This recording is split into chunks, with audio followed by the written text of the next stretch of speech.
लगाना है। ਧਨਵੰਤਾ ਹੋਏ ਕਰ ਗਰਬਾਵੇ।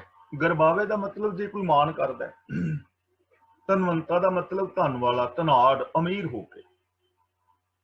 ਜੇ ਕੋਈ ਮਨੁੱਖ ਧਨਾੜ ਆਪਣੀ ਦੌਲਤ ਦਾ ਗੁਮਾਨ ਕਰਦਾ ਹੈ, ਹੰਕਾਰ ਕਰਦਾ ਹੈ, ਤਾਂ ਗੁਰਦੇਵ ਪਾਤਸ਼ਾਹ ਜੀ ਸਾਨੂੰ ਸਮਝਾਉਂਦੇ ਹਨ ਕਿ ਉਹਦੇ ਨਾਲ ਜਿਹੜਾ ਹੈ ਕੁਛ ਵੀ ਜਾਂਦਾ ਨਹੀਂ ਹੈ। ਤ੍ਰਿਣ ਸਮਾਨ ਕਛ ਸੰਗ ਨਾ ਜਾਵੇ। ਤ੍ਰਿਣ ਦਾ ਮਤਲਬ ਤੀਲਾ, ਤਿਨਕਾ, ਘਾਹ ਦਾ ਤੀਲਾ। ਪਰ ਉਹਦੇ ਨਾਲ ਅੰਤ ਵੇਲੇ ਤੀਲੇ ਜਿੰਨੀ ਕੋਈ ਸ਼ੈ ਵੀ ਜਾਂਦੀ ਨਹੀਂ ਹੈ। ਇਹ ਚੀਜ਼ਾਂ ਸਮਝਣ ਵਾਲੀਆਂ ਨੇ। ਇੱਥੇ ਧਨਵਾਨ ਹੋਣਾ ਗਲਤ ਨਹੀਂ ਹੈ, ਇਹ ਹਰ ਇਨਸਾਨ ਦਾ ਹੱਕ ਵੀ ਹੈ ਔਰ ਹਰ ਇਨਸਾਨ ਦਾ ਫਰਜ਼ ਵੀ ਹੈ। ਧਨਵਾਨ ਹੋਣਾ, ਅਮੀਰ ਹੋਣਾ, ਔਰ ਉਹ ਹੈ ਦਸਾਂ ਨਵਾਂ ਦੀ ਕਿਰਤ ਕਰਕੇ। ਜੇ ਕੋਈ ਦਸਾਂ ਨਵਾਂ ਦੀ ਕਿਰਤ ਕਰਦਾ ਹੈ ਇਮਾਨਦਾਰੀ ਨਾਲ, ਉਹ ਆਪਣਾ ਬਜਟ ਠੀਕ ਰੱਖਦਾ ਹੈ, ਉਹ ਆਪਣੇ 4 ਪੈਸੇ ਜਮ੍ਹਾਂ ਕਰਦਾ ਹੈ ਜਾਂ ਆਪਣੀ ਪ੍ਰਾਪਰਟੀ ਬਣਾਉਂਦਾ ਹੈ, ਤਾਂ ਇਹ ਉਹਦਾ ਹੱਕ ਵੀ ਹੈ, ਇਹ ਉਹਦਾ ਫਰਜ਼ ਵੀ ਹੈ। ਧਨਵਾਨ ਹੋਣਾ ਹੋਰ ਗੱਲ ਹੈ ਤੇ ਹੰਕਾਰ ਕਰਕੇ ਦੂਜਿਆਂ ਲੋਕਾਂ ਨੂੰ ਨੀਵਾਂ ਵਿਖਾਉਣਾ ਹੋਰ ਗੱਲ ਹੈ। ਭਗਤ ਕਬੀਰ ਜੀ ਨੇ ਸਾਨੂੰ ਬੜੇ ਪਿਆਰ ਨਾਲ ਸਮਝਾਇਆ ਹੈ, ਕਬੀਰ ਗਰਬ ਨਾ कीजिए ऊंचा देख आवास, सुनाओ समुद्र में क्या जानो क्या हुई। कि ਕਿਸੇ ਦੀ ਜੇ ਕਿਸ਼ਤੀ ਡੁੱਬ ਰਹੀ ਹੈ ਤੇ ਉਹਦੀ ਡੁੱਬਦੀ ਹੋਈ ਕਿਸ਼ਤੀ ਨੂੰ ਵੇਖ ਕੇ ਹੰਕਾਰ ਨਾ ਕਰ, ਹੱਸਣਾ, ਉਹਦਾ ਮਜ਼ਾਕ ਨਾ ਉਡਾ, ਕਿਉਂਕਿ ਤੇਰੀ ਕਿਸ਼ਤੀ ਵੀ ਸਮੁੰਦਰ ਵਿੱਚ ਹੈ, ਕੀ ਪਤਾ ਅਗਲੀ ਲਹਿਰ ਤੇਰੀ ਕਿਸ਼ਤੀ ਰੋਕ ਦੇਵੇ। ਆਮ ਵੇਖਣ ਵਿੱਚ ਆਉਂਦਾ ਹੈ ਕਿ ਜਦੋਂ ਕਿਸੇ ਬੰਦੇ ਦੇ ਕੋਲ ਧਨ ਦੌਲਤ ਆ ਜਾਏ ਬਹੁਤਾਤ ਗਿਣਤੀ ਕੋਲ, ਤਾਂ ਉਹ ਆਪਣੇ ਧਨ ਦਾ ਹੰਕਾਰ ਕਰਕੇ ਦੂਜਿਆਂ ਲੋਕਾਂ ਨੂੰ ਨੀਵਾਂ ਵਿਖਾਉਂਦੇ ਨੇ, ਇਨਸਲਟ ਕਰਦੇ ਨੇ, ਆਪਣਾ ਰੋਬ ਜਮਾਉਂਦੇ ਨੇ, ਔਰ ਫਿਰ ਆਪਣੇ ਧਨਵਾਨ ਹੋਣ ਕਰਕੇ ਬਹੁਤ ਕੁਛ ਨਾਜਾਇਜ਼ ਵੀ ਕਰ ਦਿੰਦੇ ਨੇ। ਪੈਸੇ ਦੇ ਜ਼ੋਰ ਦੇ ਨਾਲ ਗਰੀਬਾਂ ਦੇ ਉੱਤੇ ਅਤਿਆਚਾਰ ਵੀ ਕਰ ਦਿੰਦੇ ਨੇ। ਜਿਵੇਂ ਹੁਣ ਅਸੀਂ ਦੇਖ ਰਹੇ ਹਾਂ, ਜਿਸ ਦੀ ਤੁਸੀਂ 2 ਮਿੰਟ ਪਹਿਲਾਂ ਗੱਲ ਕਰ ਰਹੇ ਸੀ, ਕਿਸਾਨ ਹੈ ਜਾਂ ਕਿੰਨਾ ਕੁਛ ਹੈ ਨਾ, ਤੇ ਕੁਛ ਲੋਕ ਨਾਜਾਇਜ਼ ਕਾਨੂੰਨ ਵਗੈਰਾ ਬਣਾ ਜਾਂਦੇ ਨੇ। ਕੁਛ ਧਨਵਾਨ ਲੋਕ ਹੁੰਦੇ ਨੇ, ਪੈਸੇ ਦੇ ਜ਼ੋਰ ਦੇ ਨਾਲ ਕਾਨੂੰਨ ਤੋਂ ਬਚ ਜਾਂਦੇ ਨੇ। ਕਿੰਨੇ ਸਾਰੇ ਨਾ ਵਿਜੇ ਮਾਲਿਆ ਵਗੈਰਾ ਤੇ ਹੋਰ ਕਈ ਕਿੰਨਾ ਸਾਰਾ ਪੈਸਾ ਲੈ ਕੇ ਤੇ ਉਹ ਵਿਦੇਸ਼ਾਂ ਦੇ ਅੰਦਰ ਚਲੇ ਗਏ ਤੇ ਨਾਜਾਇਜ਼ ਕਰਦੇ ਨੇ ਨਾ ਗਰੀਬਾਂ ਦੇ ਨਾਲ। ਤਾਂ ਗੁਰੂ ਪਾਤਸ਼ਾਹ ਜੀ ਕਹਿੰਦੇ ਨੇ ਜੇ ਕੋਈ ਆਪਣਾ ਕਰਦਾ ਹੈ ਹੰਕਾਰ, ਤਾਂ ਉਹ ਨਾਲ ਤੀਲੇ ਜਿੰਨੀ ਕੋਈ ਸ਼ੈ ਵੀ ਉਹਦੇ ਨਾਲ ਜਿਹੜੀ ਨਹੀਂ ਜਾਂਦੀ, ਤੀਲੇ ਜਿੰਨੀ ਸ਼ੈ ਵੀ ਉਹਦੇ ਨਾਲ ਨਹੀਂ ਜਾਂਦੀ ਹੈ। ਤਾਂ ਇੱਥੇ ਹੁਣ ਗੱਲ ਇਹ ਹੈਗੀ ਹੈ ਕਿ ਅਸੀਂ ਹੰਕਾਰ ਤੋਂ ਬਚਣ ਦੀ ਟਰਾਈ ਕਰਨੀ ਹੈ। ਹੰਕਾਰ ਤੋਂ ਬਚਣ ਦੀ ਪਹਿਲੀ ਗੱਲ ਤਾਂ ਨਾਲ ਨਹੀਂ ਜਾਂਦੀ, ਤੇ ਦੂਜੀ ਗੱਲ ਇਹ ਹੈ ਕਿ ਜੋ ਸਾਡਾ ਧਨ ਦੌਲਤ ਹੈ ਇਹ ਆਤਮਿਕ ਜੀਵਨ ਦੇ ਵਿੱਚ ਸਾਥ ਨਹੀਂ ਦਿੰਦਾ। ਜੇ ਅਸੀਂ 2 ਨੰਬਰ ਦੇ ਧੰਦੇ ਕਰਕੇ ਪੈਸਾ ਇਕੱਠਾ ਕਰ ਵੀ ਲਈਏ, ਤਾਂ ਉਸ ਪੈਸੇ ਦੇ ਨਾਲ ਸਾਡੀ ਜ਼ਿੰਦਗੀ ਅੰਦਰ ਸ਼ਾਂਤੀ ਔਰ ਇਨਸਾਨੀਅਤ ਪੈਦਾ ਨਹੀਂ ਹੁੰਦੀ। ਤੀਲੇ ਜਿੰਨੀ ਸ਼ੈ ਵੀ ਸਾਡੇ ਆਤਮਿਕ ਜੀਵਨ ਵਿੱਚ ਸਾਥ ਨਹੀਂ ਦਿੰਦੀ। ਤਾਂ ਗੁਰਦੇਵ ਪਾਤਸ਼ਾਹ ਸਾਨੂੰ ਇੱਥੇ ਸਮਝਾ ਰਹੇ ਹਨ ਕਿ ਦਸਾਂ ਨਵਾਂ ਦੀ ਕਿਰਤ ਕਰਕੇ ਆਪਣਾ ਜੀਵਨ ਦਾ ਨਿਰਵਾਹ ਕਰਨਾ, ਆਪਣੀ ਪ੍ਰਾਪਰਟੀ ਬਣਾਣੀ ਜਾਂ ਚੰਗਾ ਆਪਣਾ ਜੀਵਨ ਜੀਣਾ ਇੱਕ ਵੱਖਰੀ ਗੱਲ ਹੈ, ਤੇ ਹੰਕਾਰ ਕਰਨਾ ਇੱਕ ਵੱਖਰੀ ਗੱਲ ਹੈ। ਇਸ ਲਈ ਆਪਣੇ ਪੈਸੇ ਦਾ ਹੰਕਾਰ ਕਰਕੇ ਦੂਜਿਆਂ ਨੂੰ ਨੀਵਾਂ ਨਾ ਦਿਖਾਓ, ਦੂਜਿਆਂ ਦੇ ਉੱਤੇ ਨਾਜਾਇਜ਼ ਢੰਗ ਦੇ ਨਾਲ ਕੋਈ ਵਿਹਾਰ ਵਰਤਾਵ ਨਾ ਕਰੋ, 2 ਨੰਬਰ ਦੇ ਧੰਦੇ ਨਾ ਕਰੋ, ਕਿਉਂਕਿ ਇਹਨਾਂ ਚੀਜ਼ਾਂ ਨੇ ਸਾਡੇ ਨਾਲ ਨਹੀਂ ਜਾਣਾ। ਧਨ ਦੌਲਤ ਸਾਰਾ ਕੁਛ ਇੱਥੇ ਹੀ ਰਹਿ ਜਾਣਾ ਹੈ। ਤਾਂ ਜਦ ਇੱਥੇ ਹੀ ਰਹਿ ਜਾਣਾ ਹੈ ਤਾਂ ਫਿਰ ਇਹਦੇ ਵਾਸਤੇ ਹੇਰਾ ਫੇਰੀਆਂ ਕਿਉਂ, ਹੰਕਾਰ ਆਦਿ ਕਿਉਂ ਕਰਨਾ। ਬਹੁ ਲਸ਼ਕਰ ਮਾਨੁਖ ਉੱਪਰ ਕਰੇ ਆਸ। ਬਹੁਤ ਸਾਰੇ ਲਸ਼ਕਰ ਯਾਨੀ ਬੜੀਆਂ ਫੌਜਾਂ ਹੋਣ ਤੇ ਮਨੁੱਖ ਦੂਜੇ ਮਨੁੱਖਾਂ ਦੇ ਉੱਤੇ ਆਸ ਲਾਈ ਫਿਰਦਾ ਹੈ ਕਿ ਮੇਰੇ ਕੋਲ ਫੌਜਾਂ ਨੇ, ਮੇਰੇ ਨਾਲ ਇੰਨੇ ਬੰਦੇ ਨੇ, ਔਰ ਉਹ ਦੂਜੇ ਲੋਕਾਂ ਦੇ ਉੱਤੇ ਇਸ ਚੀਜ਼ ਦਾ ਰੂਪ ਜਮਾਵੇ। ਫੌਜਾਂ, ਲਸ਼ਕਰ ਜਾਂ ਮਤਲਬ ਆਪਣਾ ਵੱਡਾ ਪਰਿਵਾਰ ਜਾਂ 4 ਜੀ ਨਾਲ ਨੇ, ਤੇ ਉਹਨਾਂ ਦੇ ਉੱਤੇ ਉਹ ਆਸ ਕਰੇ ਤੇ ਉਹਨਾਂ ਦੇ ਨਾਲ ਦੂਜੇ ਲੋਕਾਂ ਦੇ ਨਾਲ ਨਾਜਾਇਜ਼ ਕਰੇ। ਤਾਂ ਗੁਰੂ ਪਾਤਸ਼ਾਹ ਜੀ ਕਹਿੰਦੇ ਨੇ ਫੌਜਾਂ ਵੀ ਲਸ਼ਕਰ ਵੀ ਸਾਨੂੰ ਬਚਾ ਨਹੀਂ ਸਕਦੇ। ਪਲ ਭੀਤਰ ਤਾਂ ਕਾਹੂ ਵਿਨਾਸ਼। ਇਹੋ ਜਿਹੇ ਬੰਦਿਆਂ ਦਾ ਵੀ ਇੱਕ ਪਲ ਦੇ ਅੰਦਰ ਹੀ ਵਿਨਾਸ਼ ਹੋ ਜਾਂਦਾ ਹੈ। ਯਾਨੀ ਇਹ ਸਾਰਾ ਕੁਛ ਨਾਲ ਨਹੀਂ ਨਿਭਦਾ, ਔਰ ਇਹ ਸਾਰਾ ਕੁਛ ਬੰਦੇ ਨੂੰ ਕਦੇ ਵੀ ਸਰੀਰਕ ਮੌਤ ਤੋਂ ਵੀ ਨਹੀਂ ਬਚਾ ਸਕਦੇ। ਕਿੱਡੇ ਕਿੱਡੇ ਵੱਡੇ ਰਾਜੇ ਮਹਾਰਾਜੇ इस दुनिया के उत्ते हो गुजरे, ਜਿਹੜੇ ਅੱਜ ਇਸ ਸੰਸਾਰ ਤੇ ਨਹੀਂ ਹਨ ਔਰ ਉਹਨਾਂ ਦਾ ਨਾਮ ਵੀ ਇਤਿਹਾਸ ਦੀਆਂ ਪੁਸਤਕਾਂ ਚੋਂ ਮਿਟਦਾ ਜਾ ਰਿਹਾ ਹੈ। ਗੁਰੂ ਜੀ ਦਾ ਪਾਵਨ ਬਚਨ, ਰਾਮ ਗਇਓ ਰਾਵਣ ਗਇਓ ਜਾਕੋ ਬਹੁ ਪਰਿਵਾਰ, ਮੇਰੀ ਮੇਰੀ ਕਹਿਰੋਂ ਪਰਤੇ ਗੁਰਜੋਧਨ ਸੇ ਭਾਈ, 12 ਜੋਜਨ ਛਤਰ ਚੱਲੇ ਥਾ ਦੇਹੀ ਗਿਰਜਨ ਖਾਈ। ਇਸ ਲਈ ਜੇ ਸਾਡੇ ਨਾਲ ਕੋਈ ਚਾਰ ਇਨਸਾਨ ਨੇ ਜਾਂ ਸਾਡੇ ਕੋਲ ਲਸ਼ਕਰ ਫੌਜਾਂ ਨੇ ਤਾਂ ਉਹਦੇ ਨਾਲ ਜੇ ਅਸੀਂ ਚਾਹੀਏ ਕਿ ਸਾਨੂੰ ਇਹ ਬਚਾ ਲੈਣਗੇ ਤਾਂ ਐਸਾ ਨਹੀਂ, ਕੋਈ ਨਹੀਂ ਬਚਾ ਸਕੇਗਾ। ਪਹਿਲੀ ਗੱਲ, ਸਰੀਰਕ ਤੌਰ ਤੇ ਉਹਨੂੰ ਕੋਈ ਬਚਾ ਨਹੀਂ ਸਕਦਾ ਔਰ ਨਾ ਹੀ ਇਹ ਲਸ਼ਕਰ ਫੌਜਾਂ ਕਿਸੇ ਦੇ ਨਾਲ ਨਿਭਦੀਆਂ ਨੇ। ਦੂਜੀ ਗੱਲ ਕਿ ਲਸ਼ਕਰ ਔਰ ਫੌਜਾਂ ਹੋਣ, ਲੇਕਿਨ ਜੇ ਉਹ ਬੰਦਾ ਸੱਚ ਦੇ ਨਾਲੋਂ ਟੁੱਟ ਜਾਏ ਤਾਂ ਇੱਕ ਪਲ ਦੇ ਅੰਦਰ ਹੀ ਉਹਦਾ ਜੋ ਆਤਮਿਕ ਮੌਤ ਹੋ ਜਾਏਗੀ। ਆਤਮਿਕ ਮੌਤ ਤੋਂ ਇਹ ਚੀਜ਼ਾਂ ਨਹੀਂ ਬਚਾ ਸਕਦੀਆਂ। ਕਿੱਡੇ ਕਿੱਡੇ ਵੱਡੇ ਰਾਜੇ ਮਹਾਰਾਜੇ, ਹੁਣ ਅਸੀਂ ਦੇਖਦੇ ਹਾਂ ਨਾ, ਇੰਦਰ ਦੇਵਤਾ ਬੇਸ਼ੱਕ ਉਹ ਮਿਥ ਹੈ, ਮੈਥੋਲੋਜੀ ਹੈ, ਪਰ ਉਹ ਕਹਾਣੀ ਤਾਂ ਦੱਸਦੀ ਨਾ ਕਿ ਦੇਵਤਿਆਂ ਦਾ ਰਾਜਾ, ਲੇਕਿਨ ਜਦੋਂ ਆਚਰਨ ਤੋਂ ਗਿਰਿਆ ਤੇ ਇੱਕ ਪਲ ਦੇ ਵਿੱਚ ਵਿਨਾਸ਼ ਹੋ ਗਿਆ ਨਾ, ਆਤਮਿਕ ਜੀਵਨ ਦਾ ਨਾਸ਼ ਹੋ ਗਿਆ। ਕੋਈ ਵੱਡਾ ਰਾਜਾ ਮਹਾਰਾਜਾ ਹੋਵੇ, ਜਿੰਨੀਆਂ ਮਰਜ਼ੀ ਫੌਜਾਂ ਹੋਣ, ਪਰ ਜੇ ਐਸਾ ਬੰਦਾ ਇਨਸਾਨੀਅਤ ਨਾਲੋਂ ਟੁੱਟ ਜਾਂਦਾ ਹੈ, ਸੱਚ ਦੇ ਨਾਲੋਂ ਟੁੱਟ ਜਾਂਦਾ ਹੈ, ਤਾਂ ਕੀ ਹੁੰਦਾ ਹੈ, ਇੱਕ ਪਲ ਦੇ ਅੰਦਰ ਹੀ ਉਹਦੇ ਆਤਮਿਕ ਜੀਵਨ ਦਾ ਵਿਨਾਸ਼ ਹੋ ਜਾਂਦਾ ਹੈ। ਉਹਦੇ ਅੰਦਰੋਂ ਇਨਸਾਨੀਅਤ ਮਰ ਜਾਂਦੀ ਹੈ, ਜ਼ਮੀਰ ਮਰ ਜਾਂਦੀ ਹੈ। ਯਾਨੀ ਸਾਨੂੰ ਇਹ ਜ਼ਮੀਰਕ ਤੌਰ ਤੇ ਵੀ ਨਹੀਂ ਬਚਾ ਸਕਦੇ ਔਰ ਸਰੀਰਕ ਤੌਰ ਤੇ ਵੀ ਨਹੀਂ ਬਚਾ ਸਕਦੇ। ਇਸ ਲਈ ਇਹਨਾਂ ਦਾ ਮਾਣ ਨਹੀਂ ਕਰਨਾ ਚਾਹੀਦਾ, ਸਗੋਂ ਨਿਮਰਤਾ ਦੇ ਨਾਲ ਇਸ ਸੰਸਾਰ ਦੇ ਵਿੱਚ ਜ਼ਿੰਦਗੀ ਜੀਣੀ ਚਾਹੀਦੀ। ਸਭ ਤੇ ਆਪ ਜਾਣੇ ਬਲਵੰਤ, ਬਲਵੰਤ ਦਾ ਮਤਲਬ ਤਾਕਤ ਵਾਲਾ, ਆਪ ਦਾ ਮਤਲਬ ਆਪਣੇ ਆਪ ਨੂੰ, ਤੇ ਦਾ ਮਤਲਬ ਤੂੰ। ਮਨੁੱਖ ਆਪਣੇ ਆਪ ਨੂੰ ਸਭ ਨਾਲੋਂ ਬਲੀ ਸਮਝਦਾ ਹੈ ਕਿ ਮੈਂ ਸਾਰਿਆਂ ਨਾਲੋਂ ਤਾਕਤਵਰ ਹਾਂ, ਮੇਰੇ ਮੁਕਾਬਲੇ ਦਾ ਕੋਈ ਨਹੀਂ ਹੈ, ਮੈਂ ਪਹਿਲਵਾਨ ਹਾਂ, ਜਾਂ ਮੇਰੇ ਅੰਦਰ ਸਰੀਰਕ ਤਾਕਤ ਬਹੁਤ ਹੈ, ਮੇਰੇ ਨਾਲ ਕੋਈ ਲੜ ਨਹੀਂ ਸਕਦਾ, ਜਾਂ ਮੇਰੇ ਬਰਾਬਰੀ ਕੋਈ ਨਹੀਂ ਕਰ ਸਕਦਾ, ਮੈਂ ਬਹੁਤ ਤਾਕਤਵਰ ਹਾਂ, ਸਾਰਿਆਂ ਤੋਂ ਤਾਕਤਵਰ ਹਾਂ। ਜੇ ਕੋਈ ਐਵੇਂ ਸਮਝਦਾ ਹੈ ਤਾਂ ਖਿੰਮੇ ਹੋ ਜਾਏ ਪਸਮੰਦ, ਇੱਕ ਪਲ ਦੇ ਅੰਦਰ ਹੀ ਉਹ ਭਸਮ ਹੋ ਜਾਂਦਾ ਹੈ। ਹੁਣ ਮਰਨ ਲੱਗਿਆ ਦੇਰ ਥੋੜੀ ਲੱਗਦੀ ਹੈ। ਕੋਈ ਜਿੰਨਾ ਮਰਜ਼ੀ ਤਾਕਤਵਰ ਇਨਸਾਨ ਹੋਵੇ ਤੇ ਜੇ ਹਰ ਪ੍ਰੋਬਲਮ ਆ ਜਾਏ, ਹਰ ਅਟੈਕ ਹੋ ਜਾਏ, ਇੱਕ ਪਲ ਵਿੱਚ ਹੀ ਬੰਦਾ ਮਰ ਜਾਂਦਾ ਨਾ। ਫਿਰ ਅਸੀਂ ਕਹਿੰਦੇ ਯਾਰ ਉਹ ਤੇ ਇੰਨਾ ਤਗੜਾ ਸੀ, ਉਹਦੀ ਤੇ ਖੁਰਾਕ ਬੜੀ ਵਧੀਆ ਸੀ, ਉਹਦੇ ਵਿੱਚ ਤੇ ਇੰਨੀ ਤਾਕਤ ਸੀ, ਤੇ ਉਹਨੂੰ ਕੀ ਹੋ ਗਿਆ ਇੱਕ ਪਲ ਦੇ ਵਿੱਚ ਹੀ। ਹੁਣ ਮਰਨ ਲੱਗਿਆ ਇੱਕ ਪਲ ਹੀ ਲੱਗਦਾ ਨਾ, ਇੱਕ ਪਲ ਦੇ ਅੰਦਰ ਹੀ ਬੰਦਾ ਭਸਮ ਹੋ ਜਾਂਦਾ। ਸਰੀਰਕ ਤਾਕਤ ਵੀ ਸਾਨੂੰ ਮੌਤ ਤੋਂ ਨਹੀਂ ਬਚਾ ਸਕਦੀ। ਇਸ ਲਈ ਗੱਲ ਇੰਨੀ ਹੈ, ਇਹਦਾ ਮਤਲਬ ਇਹ ਨਹੀਂ ਕਿ ਖੁਰਾਕ ਨਾ ਖਾਓ ਜਾਂ ਕਸਰਤ ਨਾ ਕਰੋ ਜਾਂ ਤੁਸੀਂ ਸਿਹਤ ਵਾਸਤੇ ਆਪਣਾ ਸੈਰ ਵਗੈਰਾ ਨਾ ਕਰੋ।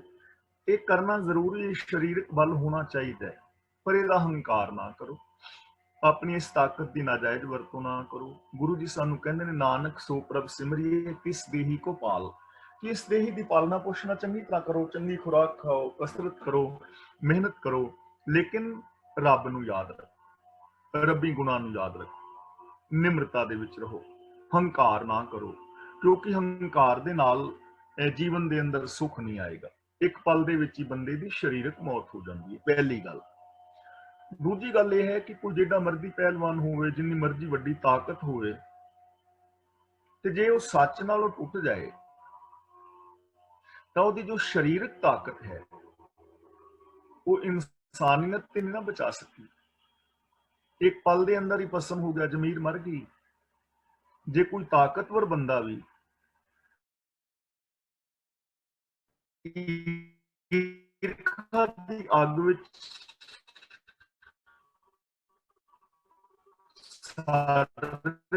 ਹੈ ਤਾਂ ਉਹਦੀ ਸਰੀਰਕ ਤਾਕਤ ਤੋਂ ਨਹੀਂ ਨਾ ਬਚਾ ਪਾਈ, ਇਨਸਾਨੀਅਤ ਤਾਂ ਖਤਮ ਹੋ ਗਈ ਨਾ ਅੰਦਰੋਂ। ਇਸ ਲਈ ਗੁਰੂ ਜੀ ਕਹਿੰਦੇ ਨੇ, ਬੇਸ਼ੱਕ ਕੋਈ ਕਿੰਨਾ ਵੀ ਤਾਕਤਵਰ ਹੈ, ਉਹ ਇੱਕ ਪਲ ਦੇ ਅੰਦਰ ਹੀ ਭਸਮ ਹੋ ਜਾਂਦਾ ਹੈ। ਸੰਸਾਰ ਦੇ ਜਿਹੜੇ ਕੁਦਰਤ ਦੇ ਨੇਮ ਨੇ, ਇਹਨਾਂ ਨੇਮਾਂ ਤੋਂ ਬਾਹਰ ਕੋਈ ਕੁਝ ਕਰ ਨਹੀਂ ਸਕਦਾ। ਇਸ ਲਈ ਜ਼ਰੂਰਤ ਹੈ ਨਿਮਰਤਾ ਦੇ ਵਿੱਚ ਰਹਿਣ ਦੀ। ਕਿਸੇ ਨਾ ਬਦੈ ਆਪ ਅਹੰਕਾਰੀ, ਬਦੈ ਦਾ ਮਤਲਬ ਵੱਧਦਾ ਨਹੀਂ, ਪਰਵਾਹ ਨਹੀਂ ਕਰਦਾ। ਕਿਸੇ ਨਾ ਬਦੈ ਕਿ ਬੰਦਾ ਹੋਰ ਕਿਸੇ ਦੀ ਗਿਣਤੀ ਹੀ ਨਹੀਂ ਕਰਦਾ, ਕੁਝ ਸਮਝਦਾ ਹੀ ਨਹੀਂ। ਕਿਸੇ ਨਾ ਵਧੇ ਦਾ ਮਤਲਬ ਕਿਸੇ ਨੂੰ ਕੁਝ ਨਹੀਂ ਸਮਝਦਾ। ਆਪ ਅਹੰਕਾਰੀ ਹੋ ਜਾਂਦਾ, ਕਿਸੇ ਦੀ ਪਰਵਾਹ ਨਹੀਂ ਕਰਦਾ। ਆਮ ਬੰਦੇ ਦੇਖੇ ਨਾ, ਸੁਣੇ ਨੇ ਕਿ ਮੈਂ ਨਹੀਂ ਜੀ ਕਿਸੇ ਦੀ ਪਰਵਾਹ ਕਰਦਾ, ਮੈਂ ਨਹੀਂ ਕਿਸੇ ਦੇ ਪਿਓ ਤੋਂ ਡਰਦਾ। ਆਮ ਲੋਕ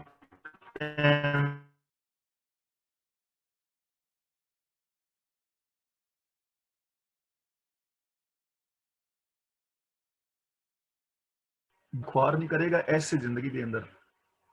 ਧਰਮ ਦਾ ਹੈ ਨਿਯਮ, ਧਰਮ ਦਾ ਮਤਲਬ ਨਿਯਮ, ਰਾਏ ਦਾ ਮਤਲਬ ਬਾਦਸ਼ਾਹ, ਵੱਡਾ, ਜਿਹਦੀ ਬਾਦਸ਼ਾਹੀ ਇਸ ਦੁਨੀਆ ਵਿੱਚ ਚੱਲਦੀ ਹੈ।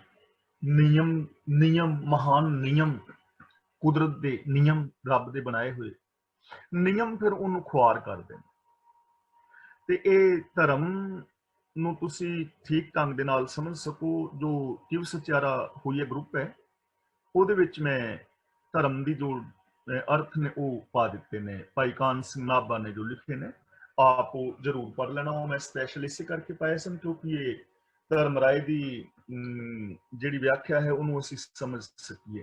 ਧਰਮ ਦੇ ਕਈ ਸਾਰੇ ਅਰਥ ਨੇ। ਧਰਮ ਦਾ ਮਤਲਬ ਮਜ਼ਹਬ ਵੀ ਹੁੰਦਾ ਹੈ, ਧਰਮ ਦਾ ਮਤਲਬ ਪਵਿੱਤਰ ਵੀ ਹੈ, ਧਰਮ ਦਾ ਮਤਲਬ ਧਾਰਨ ਕਰਨ ਵਾਲਾ ਵੀ ਹੈ, ਧਰਮ ਦਾ ਮਤਲਬ ਫਰਜ਼ ਵੀ ਹੈ, ਧਰਮ ਦਾ ਮਤਲਬ ਨਿਯਮ ਹੀ ਹੈ।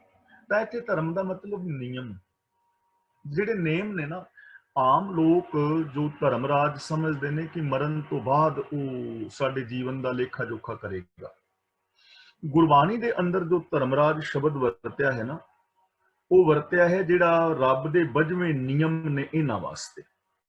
ਕਿਉਂਕਿ ਰੱਬ ਦੇ ਜੋ ਕੁਦਰਤ ਦੇ ਬਜਵੇਂ ਨਿਯਮ ਨੇ, ਇਹ ਲੇਖਾ ਜੋਖਾ ਕਰੀ ਜਾ ਰਹੇ ਨੇ ਨਾਲ ਦੇ ਨਾਲ, ਔਰ ਨਾਲ ਦੇ ਨਾਲ ਹਰ ਬੰਦੇ ਨੂੰ ਫਲ ਦੇਈ ਜਾ ਰਹੇ ਨੇ। ਧਰਮ ਰਾਜ ਦਾ ਮਤਲਬ ਕੁਦਰਤ ਦਾ ਬਜਵਾ ਨਿਯਮ। ਇਹ ਚੀਜ਼ ਆਪ ਨੋਟ ਕਰ ਲਓ, ਇਹ ਚੀਜ਼ ਨੂੰ ਪੱਕੇ ਤੌਰ ਤੇ ਪੱਲੇ ਬੰਨ ਲਓ। ਹਾਂ, ਜੇ ਕਿਸੇ ਦਾ ਵਿਸ਼ਵਾਸ ਹੈ ਕਿ ਵੀ ਮਰਨ ਤੋਂ ਬਾਅਦ ਹੀ ਕਰਦਾ ਹੈ ਤਾਂ ਉਹ ਵੀ ਆਪਣੀ ਮਰਜ਼ੀ ਹੈ, ਲੇਕਿਨ ਗੁਰਬਾਣੀ ਅਨੁਸਾਰ ਧਰਮ ਰਾਜ ਦਾ ਮਤਲਬ ਜਿਹੜੇ ਰੱਬ ਦੇ ਕੁਦਰਤ ਦੇ ਬਜਵੇਂ ਨਿਯਮ ਨੇ। ਹੁਣ ਇਹ ਕਿਵੇਂ ਕੰਮ ਕਰਦੇ ਨੇ, ਇਹ ਅਸੀਂ ਰੋਜ਼ ਛੋਟੀਆਂ ਛੋਟੀਆਂ ਗੱਲਾਂ ਮਿਸਾਲਾਂ ਲੈ ਕੇ ਸਮਝ ਰਹੇ ਹਾਂ। ਧਰਮ ਰਾਏ ਦਾ ਮਤਲਬ ਕੁਦਰਤ ਦਾ ਬਜਵਾ ਨੇਮ ਜੋ ਸਭ ਤੇ ਲਾਗੂ ਹੈ, ਮੇਰੇ ਤੇ ਵੀ ਤੁਹਾਡੇ ਤੇ ਵੀ। ਇੱਕ ਬੰਦੇ ਨੂੰ ਪਿਆਸ ਲੱਗੀ ਹੈ ਤਾਂ ਹੁਣ ਉਹਨੂੰ ਕੀ ਕਰਨਾ ਚਾਹੀਦਾ ਹੈ? ਪਾਣੀ ਪੀਣਾ ਚਾਹੀਦਾ। ਤਾਂ ਕੁਦਰਤ ਦਾ ਇਹ ਨਿਯਮ ਹੈ, ਜਿਹੜਾ ਪਾਣੀ ਪੀਵੇਗਾ ਉਹਦੀ ਪਿਆਸ ਬੁੱਝ ਜਾਏਗੀ। ਤੇ ਜੇ ਕਿਸੇ ਨੂੰ ਪਿਆਸ ਲੱਗੀ ਹੋਵੇ ਕਿ ਉਹ ਜਿੱਦ ਕਰੇ ਕਿ ਮੈਂ ਕੁਛ ਪੀਣਾ ਨਹੀਂ, ਮੈਂ ਐਵੇਂ ਹੀ ਜਿੰਦਾ ਰਹਿਣਾ, ਤਾਂ ਫਿਰ ਧਰਮਰਾਜ ਉਹਨੂੰ ਖੁਆਰ ਕਰੇਗਾ ਨਾ। ਧਰਮਰਾਜ ਦਾ ਮਤਲਬ ਕੁਦਰਤ ਦਾ ਬਜਵਾ ਨਿਯਮ ਖੁਆਰ ਹੋਏਗਾ, ਬੰਦਾ ਦੁਖੀ ਹੋਏਗਾ ਤੇ ਪਾਣੀ ਤੋਂ ਬਿਨਾਂ 3-4 ਦਿਨ ਬਾਅਦ ਮੌਤ ਹੋ ਜਾਏਗੀ। ਧਰਮ ਰਾਏ ਦਾ ਮਤਲਬ ਕੁਦਰਤ ਦਾ ਬਜਵਾ ਨਿਯਮ।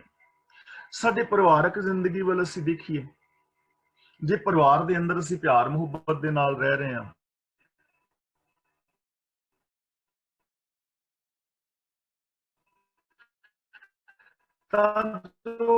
ਹਾਂਜੀ ਹਾਂਜੀ, ਵਾਹਿਗੁਰੂ ਜੀ ਕਾ ਖਾਲਸਾ, ਵਾਹਿਗੁਰੂ ਜੀ ਕੀ ਫਤਿਹ। ਸੌਰੀ ਜੀ, ਆ ਟੈਕਨੀਕਲ ਥੋੜੀ ਜਿਹੀ ਪ੍ਰੋਬਲਮ ਕਰਕੇ ਸਾਨੂੰ ਸਾਰਿਆਂ ਨੂੰ ਪ੍ਰੋਬਲਮ ਆਈ। ਤੇ ਅਸੀਂ ਵਿਚਾਰ ਕਰ ਰਹੇ ਸੀ, ਕਿਸੇ ਨਾ ਵਧੇ ਆਪ ਅਹੰਕਾਰੀ, ਧਰਮ ਰਾਏ ਤਿਸ ਕਰੇ ਖੁਆਰੀ। ਤਾਂ ਜਿਹੜਾ ਬੰਦਾ ਆਪਣੇ ਆਪ ਨੂੰ ਹੰਕਾਰ ਕਰਦਾ ਹੈ ਨਾ, ਉਹ ਇਨਸਾਨ ਨੂੰ ਧਰਮਰਾਜ ਖੁਆਰ ਕਰਦਾ ਹੈ। ਹੁਣ ਧਰਮ ਦਾ ਮਤਲਬ ਹੈਗਾ ਨਿਯਮ। ਮੈਂ ਜਿਵੇਂ ਪਹਿਲਾਂ ਬੇਨਤੀ ਕੀਤੀ ਕਿ ਕਿਉਂ ਸਚਿਆਰਾ ਹੋਈ ਹੈ ਗਰੁੱਪ ਦੇ ਅੰਦਰ, ਮੈਂ ਭਾਈ ਕਾਨ ਸਿੰਘ ਜੀ ਨਾਭਾ ਨੇ ਜੋ ਅਰਥ ਕੀਤੇ ਨੇ ਧਰਮ ਦੇ, ਉਹ ਮੈਂ ਇੱਕ ਫੋਟੋ ਕਰਕੇ ਤੇ ਪਾ ਦਿੱਤੀ ਹੈ, ਉਹ ਆਪ ਸਾਰੇ ਜ਼ਰੂਰ ਪੜ੍ਹ ਲੈਣਾ, ਕਿਉਂਕਿ ਧਰਮ ਦੇ ਕਈ ਸਾਰੇ ਅਰਥ ਨੇ। ਤਾਂ ਇੱਥੇ ਧਰਮ ਰਾਏ ਦਾ ਮਤਲਬ ਹੈਗਾ ਰੱਬ ਦਾ ਜਿਹੜਾ ਬਜਵਾ ਨਿਯਮ ਹੈ। ਆਮ ਜਨਤਾ ਦੇ ਅੰਦਰ ਧਰਮਾਂ ਵਿੱਚ ਮੰਨਿਆ ਗਿਆ ਹੈ ਕਿ ਮਰਨ ਤੋਂ ਬਾਅਦ ਧਰਮਰਾਜ ਕੋਈ ਲੇਖਾ ਜੋਖਾ ਕਰਦਾ ਹੈ, ਪਰ ਇੱਥੇ ਗੱਲ ਚੱਲ ਰਹੀ ਹੈ ਇਸ ਜੀਵਨ ਦੀ। ਧਰਮ ਰਾਏ ਦਾ ਮਤਲਬ ਜਾਂ ਧਰਮਰਾਜ ਦਾ ਜੋ ਭਾਵ ਗੁਰਬਾਣੀ ਵਿੱਚ ਹੈ, ਉਹਦਾ ਮਤਲਬ ਹੈ ਕੁਦਰਤ ਦੇ ਬਜਵੇਂ ਨਿਯਮ। ਉਹ ਬੰਦੇ ਨੂੰ ਸੁੱਖ ਵੀ ਦਿੰਦੇ ਨੇ ਔਰ ਉਹਨਾਂ ਨਿਯਮਾਂ ਦੇ ਅੰਦਰ ਬੰਦਾ ਖੁਆਰ ਵੀ ਹੁੰਦਾ ਹੈ। ਮਿਸਾਲ ਵਜੋਂ ਪਿਆਸ ਲੱਗੀ ਹੈ ਕਿਸੇ ਨੂੰ, ਤਾਂ ਜੇ ਉਹ ਪਾਣੀ ਪੀਏਗਾ ਤਾਂ ਧਰਮਰਾਜ ਨੇ ਨਾਲ ਦੇ ਨਾਲ ਨਿਆਂ ਕੀਤਾ ਨਾ, ਉਹ ਵਾਚਿਆ ਜਾ ਰਿਹਾ ਹੈ, ਤੇ ਉਹਨੇ ਪਾਣੀ ਪੀਤਾ ਤੇ ਉਹਨੂੰ ਖੁਸ਼ੀ ਮਿਲ ਗਈ, ਉਹਦੀ ਪਿਆਸ ਬੁੱਝ ਗਈ। ਪਰ ਜੇ ਕਿਸੇ ਬੰਦੇ ਨੂੰ ਪਿਆਸ ਲੱਗੀ ਹੋਵੇ ਔਰ ਉਹ ਕਹੇ ਕਿ ਮੈਂ ਕੋਈ ਪਾਣੀ ਵਗੈਰਾ ਪੀਣਾ ਨਹੀਂ, ਤੇ ਮੈਂ ਇਸੇ ਤਰ੍ਹਾਂ ਸੁਖ ਸ਼ਾਂਤੀ ਨਾਲ ਜ਼ਿੰਦਗੀ ਜੀਣੀ ਹੈ, ਤਾਂ ਜਿਹੜਾ ਧਰਮਰਾਜ ਹੈ, ਧਰਮਰਾਜ ਦਾ ਮਤਲਬ ਕੁਦਰਤ ਦਾ ਬਜਵਾ ਨਿਯਮ ਉਹਨੂੰ ਖੁਆਰ ਕਰੇਗਾ, ਉਹਨੂੰ ਦੁੱਖ ਦੇਵੇਗਾ। ਕਿਉਂਕਿ ਪਾਣੀ ਤੋਂ ਬਿਨਾਂ 3-4 ਦਿਨ ਦੇ ਵਿੱਚ ਜਾਂ 2 ਦਿਨ ਵਿੱਚ, ਜਿੰਨੇ ਵੀ ਟਾਈਮ ਵਿੱਚ, ਉਹਦੀ ਮੌਤ ਹੋ ਜਾਏਗੀ, ਤੜਫੇਗਾ। ਤਾਂ ਕੁਦਰਤ ਦੇ ਨਿਯਮਾਂ ਤੋਂ ਬਾਹਰ ਕੁਝ ਨਹੀਂ ਕੀਤਾ ਜਾ ਸਕਦਾ। ਕੁਦਰਤ ਦੇ ਨਿਯਮ ਹਰ ਇਨਸਾਨ ਨੂੰ ਵਾਚ ਰਹੇ ਨੇ, ਔਰ ਕੁਦਰਤ ਦੇ ਨਿਯਮਾਂ ਦੇ ਅਨੁਸਾਰ ਹਰ ਬੰਦੇ ਨੂੰ ਹਰ ਸਮੇਂ ਹਰ ਥਾਂ ਦੇ ਉੱਤੇ ਨਾਲ ਦੇ ਨਾਲ ਫਲ ਮਿਲਦਾ ਰਹਿੰਦਾ ਹੈ। ਇਸੇ ਤਰ੍ਹਾਂ ਜਿਵੇਂ ਮੈਂ ਘਰ ਦੀ ਗੱਲ ਕਰ ਰਿਹਾ ਸਾਂ, ਸਾਡਾ ਘਰ ਪਰਿਵਾਰ ਹੈ, ਤਾਂ ਘਰ ਪਰਿਵਾਰ ਦੇ ਅੰਦਰ ਜੇ ਅਸੀਂ ਪਿਆਰ ਮੁਹੱਬਤ ਨਾਲ ਰਹਿ ਰਹੇ ਹਾਂ, ਇੱਕ ਦੂਜੇ ਦੇ ਵਿਸ਼ਵਾਸ ਦੇ ਪਾਤਰ ਬਣੇ ਹੋਏ ਹਾਂ, ਤਾਂ ਕੁਦਰਤ ਦੇ ਨੇਮ ਸਾਨੂੰ ਵਾਚ ਰਹੇ ਨੇ, ਉਸ ਘਰ ਦੇ ਅੰਦਰ ਸੁਖ ਸ਼ਾਂਤੀ ਰਹੇਗੀ। ਧਰਮਰਾਜ ਮੀਨਸ ਕੁਦਰਤ ਦੇ ਨਿਯਮ ਦੇ ਅੰਦਰ ਉਹਨਾਂ ਨੂੰ ਸੁਖ ਮਿਲੇਗਾ, ਖੁਸ਼ੀ ਮਿਲੇਗੀ। ਤੇ ਜੇ ਕਿਸੇ ਪਰਿਵਾਰ ਦੇ ਮੈਂਬਰ ਇੱਕ ਦੂਜੇ ਨਾਲ ਧੋਖਾ ਕਰਦੇ ਨੇ, ਚਾਹੇ ਉਹ ਫਾਈਨੈਂਸ਼ਲੀ ਹੈ ਜਾਂ ਆਚਰਨਕ ਹੈ, ਜਾਂ ਇੱਕ ਭਰਾ ਦੂਜੇ ਭਰਾ ਦੀ ਪ੍ਰੋਪਰਟੀ ਖਾਈ ਜਾਂਦਾ ਹੈ, ਜਾਂ ਇੱਕ ਮਿੱਤਰ ਦੂਜੇ ਮਿੱਤਰ ਦਾ, ਤਾਂ ਜੇ ਅਸੀਂ ਐਵੇਂ ਕਰਾਂਗੇ ਤਾਂ ਜੋ ਕੁਦਰਤ ਦੇ ਨੇਮ ਨੇ ਉਹ ਸਾਨੂੰ ਖੁਆਰ ਕਰਨਗੇ। ਪਰਿਵਾਰ ਵਿੱਚ ਖੁਆਰੀ ਹੋਏਗੀ ਨਾ, ਮਿੱਤਰਤਾ ਵਿੱਚ ਵੀ ਖੁਆਰੀ ਹੋਏਗੀ। ਤਾਂ ਗੁਰੂ ਜੀ ਕਹਿੰਦੇ ਨੇ, ਜਿਹੜਾ ਬੰਦਾ ਆਪਣੇ ਆਪ ਨੂੰ ਅਹੰਕਾਰੀ ਸਮਝਦਾ ਹੈ ਕਿ ਮੈਂ ਕੁਦਰਤ ਦੇ ਨਿਯਮਾਂ ਤੋਂ ਬਾਹਰ ਵੀ ਕੁਝ ਕਰ ਸਕਦਾ ਹਾਂ, ਧਰਮਰਾਏ ਤਿਸ ਕਰੇ ਖੁਆਰੀ। ਜੋ ਧਰਮਰਾਜ ਹੈ, ਜੋ ਰੱਬ ਦਾ ਬਜਵਾ ਨਿਯਮ ਹੈ, ਉਹਨੂੰ ਖੁਆਰ ਕਰਦਾ ਹੈ। ਭਾਵ ਕਿ ਐਸੇ ਬੰਦੇ ਨੂੰ ਖੁਆਰ ਹੋਣਾ ਪੈਂਦਾ ਹੈ। ਰੱਬ ਦੇ ਜੋ ਕੁਦਰਤ ਦੇ ਨਿਯਮ ਨੇ ਬਜਵੇਂ, ਇਹਨਾਂ ਤੋਂ ਬਾਹਰ ਕੁਝ ਨਹੀਂ ਕੀਤਾ ਜਾ ਸਕਦਾ। ਹੁਕਮੇ ਅੰਦਰ ਸਭ ਕੋ, ਬਾਹਰ ਹੁਕਮ ਨਾ ਕੋਈ। ਜੇ ਅਸੀਂ ਇਹਨਾਂ ਨਿਯਮਾਂ ਤੋਂ ਬਾਹਰ ਕੁਝ ਕਰਨ ਦਾ ਯਤਨ ਕਰਾਂਗੇ ਤਾਂ ਖੁਆਰ ਹੋਵਾਂਗੇ ਹੀ ਹੋਵਾਂਗੇ। ਜੇ ਅਸੀਂ ਸੁਖ ਸ਼ਾਂਤੀ ਚਾਹੁੰਦੇ ਹਾਂ ਤਾਂ ਫਿਰ ਸਾਨੂੰ ਕੁਦਰਤ ਦੇ ਨਿਯਮਾਂ ਅਨੁਸਾਰ ਜ਼ਿੰਦਗੀ ਜੀਣੀ ਚਾਹੀਦੀ। ਇਸ ਲਈ ਇਹ ਚੀਜ਼ ਸਮਝਣ ਵਾਲੀ ਹੈ, ਔਰ ਜੇ ਸਾਡੀ ਸਮਝ ਦੇ ਅੰਦਰ ਇਹ ਚੀਜ਼ ਆ ਜਾਏ ਔਰ ਫਿਰ ਅਸੀਂ ਇਹਦੇ ਤੇ ਅਮਲ ਕਰ ਲਈਏ, ਤਾਂ ਹਰ ਇਨਸਾਨ ਦੀ ਜ਼ਿੰਦਗੀ ਖੁਸ਼ੀਆਂ ਭਰੀ ਹੋ ਸਕਦੀ ਹੈ, ਸੁਖਾਂ ਭਰੀ ਹੋ ਸਕਦੀ ਹੈ। ਪੋਸੀਬਿਲਿਟੀ ਹੈ, ਸੰਭਾਵਨਾ ਹੈ। ਲੇਕਿਨ ਇਸ ਤੋਂ ਉਲਟ ਨਹੀਂ। ਜੇ ਕੋਈ ਕੁਦਰਤ ਦੇ ਨਿਯਮਾਂ ਤੋਂ ਉਲਟ ਜਾਣ ਦਾ ਯਤਨ ਕਰੇਗਾ ਤੇ ਉਹਦੇ ਜੀਵਨ ਵਿੱਚ ਖੁਆਰੀ ਹੋਏਗੀ। ਹੁਣ ਅਸੀਂ ਪਰਸਨਲ ਲਾਈਫ ਦੀ ਗੱਲ ਕਰੀਏ। ਮੈਂ ਚਾਹੁੰਦਾ ਹਾਂ ਕਿ ਮੈਨੂੰ ਮਾਣ ਆਦਰ ਮਿਲੇ ਔਰ ਮੈਂ ਮਾਨਸਿਕ ਤੌਰ ਤੇ ਸ਼ਾਂਤ ਰਹਾਂ, ਲੇਕਿਨ ਮੈਂ ਦੂਜਿਆਂ ਦੇ ਨਾਲ ਬੋਲ ਮਾੜੇ ਬੋਲਦਾ, ਵਿਹਾਰ ਮਾੜਾ ਕਰਦਾ ਹਾਂ, ਤਾਂ ਜਿਹੜਾ ਧਰਮਰਾਜ ਹੈ, ਕੁਦਰਤ ਦਾ ਬਜਵਾ ਨਿਯਮ ਹੈ, ਮੈਨੂੰ ਖੁਆਰ ਕਰੇਗਾ, ਮੈਨੂੰ ਖੁਆਰੀ ਹੋਏਗੀ, ਮੈਨੂੰ ਮਾਣ ਆਦਰ ਸਤਿਕਾਰ ਨਹੀਂ ਮਿਲੇਗਾ। ਜੇ ਮੈਂ ਮਾੜੇ ਕਰਮ ਕਰਦਾ ਹਾਂ ਤੇ ਉਹ ਖੁਆਰੀ ਮੈਨੂੰ ਹੋਏਗੀ, ਭੁਗਤਣੀ ਪਵੇਗੀ। ਤਾਂ ਅਗਲਾ ਬਚਨ ਗੁਰੂ ਜੀ ਕਰਦੇ ਨੇ, ਗੁਰ ਪ੍ਰਸਾਦ ਜਾ ਕਾ ਮਿਟੇ ਅਭਿਮਾਨ। ਹੁਣ ਇਹ ਹੰਕਾਰੀਆਂ ਦੀ ਗੱਲ ਕੀਤੀ ਜਾ ਰਹੀ ਸੀ ਨਾ। ਕਿਸੇ ਵੀ ਕਿਸਮ ਦਾ ਕੋਈ ਹੰਕਾਰ ਕਰਦਾ ਹੈ, ਚਾਹੇ ਉਹ ਧਨ ਦਾ ਹੰਕਾਰ ਕਰਦਾ ਹੈ, ਜਾਂ ਉਹ ਬਹੁਲਸ਼ਕਰ ਮਾਨੁਖ ਉੱਪਰ ਆਸ ਰੱਖਦਾ ਹੈ, ਧਨਵਾਨ ਹੋ ਕੇ ਹੰਕਾਰ ਕਰਕੇ ਦੂਜਿਆਂ ਨੂੰ ਨੀਵਾਂ ਵਿਖਾਉਂਦਾ ਹੈ। ਤਾਂ ਦੂਜੀ ਗੱਲ ਹੈ ਕਿ ਬਹੁਲਸ਼ਕਰ ਮਾਨੁਖ ਉੱਪਰ ਆਸ ਜਿਹੜਾ ਰੱਖਦਾ ਹੈ, ਔਰ ਤੀਜੀ ਗੱਲ ਹੈ ਕਿ ਆਪਣੇ ਆਪ ਨੂੰ ਬਹੁਤ ਜ਼ਿਆਦਾ ਬਲਵਾਨ ਸਮਝਦਾ ਹੈ, ਬਲਵੰਤ ਸਮਝਦਾ ਹੈ। ਚੌਥੀ ਗੱਲ ਹੈ ਕਿ ਆਪਣੇ ਆਪ ਨੂੰ ਹੰਕਾਰੀ ਸਮਝ ਕੇ ਕਿਸੇ ਦੂਜੇ ਨੂੰ ਕੁਝ ਸਮਝਦਾ ਹੀ ਨਹੀਂ। ਤਾਂ ਧਰਮ ਰਾਏ ਤਿਸ ਕਰੇ ਖੁਆਰੀ। ਜਿਹੜਾ ਧਰਮਰਾਜ ਨਿਯਮ ਹੈ ਬਜਵਾ, ਉਹਨੂੰ ਖੁਆਰ ਕਰਦਾ ਹੈ। ਯਾਨੀ ਐਸੇ ਲੋਕਾਂ ਨੂੰ ਖੁਆਰ ਹੋਣਾ ਪੈਂਦਾ ਜੋ ਕਿਸੇ ਵੀ ਚੀਜ਼ ਦਾ ਹੰਕਾਰ ਕਰਦੇ ਨੇ ਔਰ ਇਹ ਸਮਝਦੇ ਨੇ ਕਿ ਕੁਦਰਤ ਦੇ ਨਿਯਮਾਂ ਤੋਂ ਬਾਹਰ ਵੀ ਅਸੀਂ ਕੁਝ ਕਰ ਸਕਦੇ ਹਾਂ। ਉਹਨਾਂ ਨੂੰ ਜੀਵਨ ਦੇ ਅੰਦਰ ਖੁਆਰ ਹੋਣਾ ਪੈਂਦਾ। ਲੇਕਿਨ ਇਸ ਦੇ ਉਲਟ ਇੱਕ ਹੋਰ ਰਾਸਤਾ ਹੈ, ਗੁਰ ਪ੍ਰਸਾਦ ਜਾ ਕਾ ਮਿਟੇ ਅਭਿਮਾਨ। ਗੁਰ ਪ੍ਰਸਾਦ ਦਾ ਮਤਲਬ ਗੁਰੂ ਦੀ ਦਇਆ ਨਾਲ, ਯਾਨੀ ਗੁਰੂ ਦਾ ਗਿਆਨ ਹਾਸਲ ਕਰਕੇ, ਗੁਰੂ ਦੇ ਦਿੱਤੇ ਵੇ ਆਫ ਲਾਈਫ ਨੂੰ ਅਪਣਾ ਕੇ ਜੇ ਕਿਸੇ ਦਾ ਹੰਕਾਰ ਮਿਟ ਜਾਏ, ਆਪਣੀ ਈਗੋ ਨੂੰ ਛੱਡ ਦੇਵੇ, ਇਨਫੀਰੀਓਰਿਟੀ ਕੰਪਲੈਕਸ ਤੋਂ ਵੀ ਬਾਹਰ ਆ ਜਾਏ, ਸੁਪਰੀਓਰਿਟੀ ਕੰਪਲੈਕਸ ਤੋਂ ਵੀ ਬਾਹਰ ਆ ਜਾਏ ਔਰ ਗੁਰੂ ਦੇ ਗਿਆਨ ਮੁਤਾਬਕ ਜ਼ਿੰਦਗੀ ਜੀਵੇ, ਕੁਦਰਤੀ ਨਿਯਮਾਂ ਨੂੰ ਫੋਲੋ ਕਰੇ, ਤਾਂ ਗੁਰਦੇਵ ਪਾਤਸ਼ਾਹ ਜੀ ਕਹਿੰਦੇ ਨੇ, ਸੋ ਜਨ ਨਾਨਕ ਦਰਗਾਹ ਪ੍ਰਵਾਨ। ਇਹ ਨਾਨਕ ਉਹ ਇਨਸਾਨ, ਉਹ ਰੱਬ ਦਾ ਪਿਆਰਾ, ਰੱਬੀ ਦਰਗਾਹ ਦੇ ਅੰਦਰ ਕਬੂਲ ਹੋ ਜਾਂਦਾ, ਰੱਬ ਦੇ ਦਰ ਤੇ ਕਬੂਲ ਹੋ ਜਾਂਦਾ। ਤੇ ਰੱਬ ਹੈ ਸਾਡੇ ਸਾਰਿਆਂ ਦੇ ਅੰਦਰ ਬੈਠਾ ਹੋਇਆ। ਉਹ ਆਪਣੇ ਆਪੇ ਦੇ ਅੰਦਰ ਸਮਾ ਜਾਂਦਾ ਹੈ, ਸ਼ੁਭ ਗੁਣਾਂ ਦੇ ਅੰਦਰ ਸਮਾ ਜਾਂਦਾ ਹੈ। ਦੂਜੀ ਗੱਲ, ਉਹ ਇਸ ਸੰਸਾਰ ਨੂੰ ਵੀ ਪ੍ਰਵਾਨ ਹੈ, ਕਿਉਂਕਿ ਜਿਹੜੇ ਚੰਗੇ ਇਨਸਾਨ ਨੇ, ਚੰਗੇ ਕਰਮ ਕਰਨ ਵਾਲੇ, ਉਹ ਸਾਰਿਆਂ ਨੂੰ ਹੀ ਪ੍ਰਵਾਨ ਹੁੰਦੇ ਨੇ। ਪੰਜ ਪ੍ਰਵਾਨ, ਪੰਜ ਪ੍ਰਧਾਨ, ਪੰਚੇ ਪਾਵੇਂ ਦਰਗਾਹ ਮਾਨ, ਪੰਚੇ ਸੋ ਹੈ ਦਰ ਰਾਜਾਨ। ਕਿਉਂ ਕਿ ਪੰਚਾਂ ਕਾ ਗੁਰ ਏਕ ਧਿਆਨ। ਉਹਨਾਂ ਦਾ ਜੋ ਧਿਆਨ ਹੈ ਗੁਰੂ ਦੇ ਵਿੱਚ ਹੈ, ਗਿਆਨ ਦੇ ਵਿੱਚ ਹੈ, ਉਹ ਗਿਆਨ ਮੁਤਾਬਕ ਜ਼ਿੰਦਗੀ ਜੀਂਦੇ ਨੇ, ਰੱਬੀ ਰਜਾ ਦੇ ਅੰਦਰ ਜੀਵਨ ਜੀਂਦੇ ਨੇ। ਪੰਚ ਦਾ ਮਤਲਬ ਜਿਹੜੇ ਸਚਿਆਰ ਨੇ, ਜੋ ਰੱਬੀ ਰਜਾ ਦੇ ਅੰਦਰ ਤੁਰਦੇ ਨੇ, ਉਹ ਪ੍ਰਵਾਨ ਨੇ, ਉਹ ਪ੍ਰਧਾਨ ਨੇ, ਉਹ ਸਿਰਮੌਰ ਨੇ, ਉਹ ਧਨਵੰਤ ਨੇ, ਉਹ ਕੁਲਵੰਤ ਨੇ, ਉਹ ਪਤਵੰਤ ਨੇ। ਯਾਨੀ ਉਹ ਇਨਸਾਨ ਰੱਬ ਦੇ ਦਰ ਤੇ ਪ੍ਰਵਾਨ ਨੇ, ਜਿਨ੍ਹਾਂ ਦਾ ਅਭਿਮਾਨ ਮਿਟ ਜਾਂਦਾ ਹੈ, ਜੋ ਆਪਣੀ ਈਗੋ ਨੂੰ ਛੱਡ ਦਿੰਦੇ ਨੇ, ਜੋ ਇਹ ਸਮਝ ਲੈਂਦੇ ਨੇ ਕਿ ਇਸ ਹੁਕਮੇ ਅੰਦਰ ਸਭ ਕੋ ਬਾਹਰ ਹੁਕਮ ਨਾ ਕੋਏ, ਨਾਨਕ ਹੁਕਮੇ ਜੇ ਬੁਝੈ ਤਾਂ ਹਉਮੈ ਕਹਿਣਾ ਕੋਈ। ਫਿਰ ਉਹ ਹਉਮੈ ਮੈਂ ਮੇਰੀ ਵਾਲੀਆਂ ਗੱਲਾਂ ਨਹੀਂ ਕਰਦੇ, ਉਹਨਾਂ ਦੀ ਜ਼ਿੰਦਗੀ ਦੇ ਅੰਦਰ ਵਿਤਕਰੇ ਨਹੀਂ ਰਹਿੰਦੇ, ਫਿਰ ਉਹ ਸਾਰਿਆਂ ਦੇ ਨਾਲ ਇੱਕ ਜੈਸਾ ਵਿਹਾਰ ਕਰਦੇ। ਕੋਟ ਕਰਮ ਕਰੈ ਹਉ ਧਾਰੈ। ਹਉ ਧਾਰੇ ਦਾ ਮਤਲਬ ਹੰਕਾਰ ਧਾਰਨ ਕਰੇ। ਕੋਟ ਦਾ ਮਤਲਬ ਕਰੋੜਾਂ। ਜਦੋਂ ਕੋਟ ਸ਼ਬਦ ਦੇ ਟੈਂਕੇ ਨਾਲ ਸਿਹਾਰੀ ਆਏ ਨਾ, ਤਾਂ ਪੂਰੇ ਗੁਰੂ ਗ੍ਰੰਥ ਸਾਹਿਬ ਵਿੱਚ ਇਸ ਦਾ ਅਰਥ ਹੋਏਗਾ ਕਰੋੜ ਜਾਂ ਕਰੋੜਾਂ। ਜਦੋਂ ਕੋਟ ਦੇ ਟੈਂਕੇ ਥੱਲੇ ਔਂਕੜ ਆਏ ਤਾਂ ਉਹਦਾ ਅਰਥ ਹੋਏਗਾ ਇੱਕ ਕਿਲਾ। ਆ ਜਿਹੜੇ ਰਾਜਿਆਂ ਬਾਦਸ਼ਾਹਾਂ ਦੇ ਕਿਲੇ ਹੁੰਦੇ ਨੇ, ਜੇ ਕੋਟ ਦਾ ਟੈਂਕਾ ਮੁਕਤਾ ਹੋਏ ਤਾਂ ਉਹਦਾ ਅਰਥ ਹੋਏਗਾ ਬਹੁਤੇ ਕਿਲੇ, ਪਲੂਰਲ ਸ਼ਬਦ ਹੋਏਗਾ ਕਿਲੇ ਦਾ। ਇੱਥੇ ਕੋਟ ਦੇ ਟੈਂਕੇ ਨਾਲ ਸਿਹਾਰੀ ਹੈ ਕਰੋੜਾਂ। ਕੋਟ ਕਰਮ ਕਰੇ, ਕਰੋੜਾਂ ਵੀ ਧਾਰਮਿਕ ਮਿੱਥੇ ਹੋਏ ਕੰਮ ਕਰੇ ਤੇ ਨਾਲ ਹੰਕਾਰ ਕਰੇ।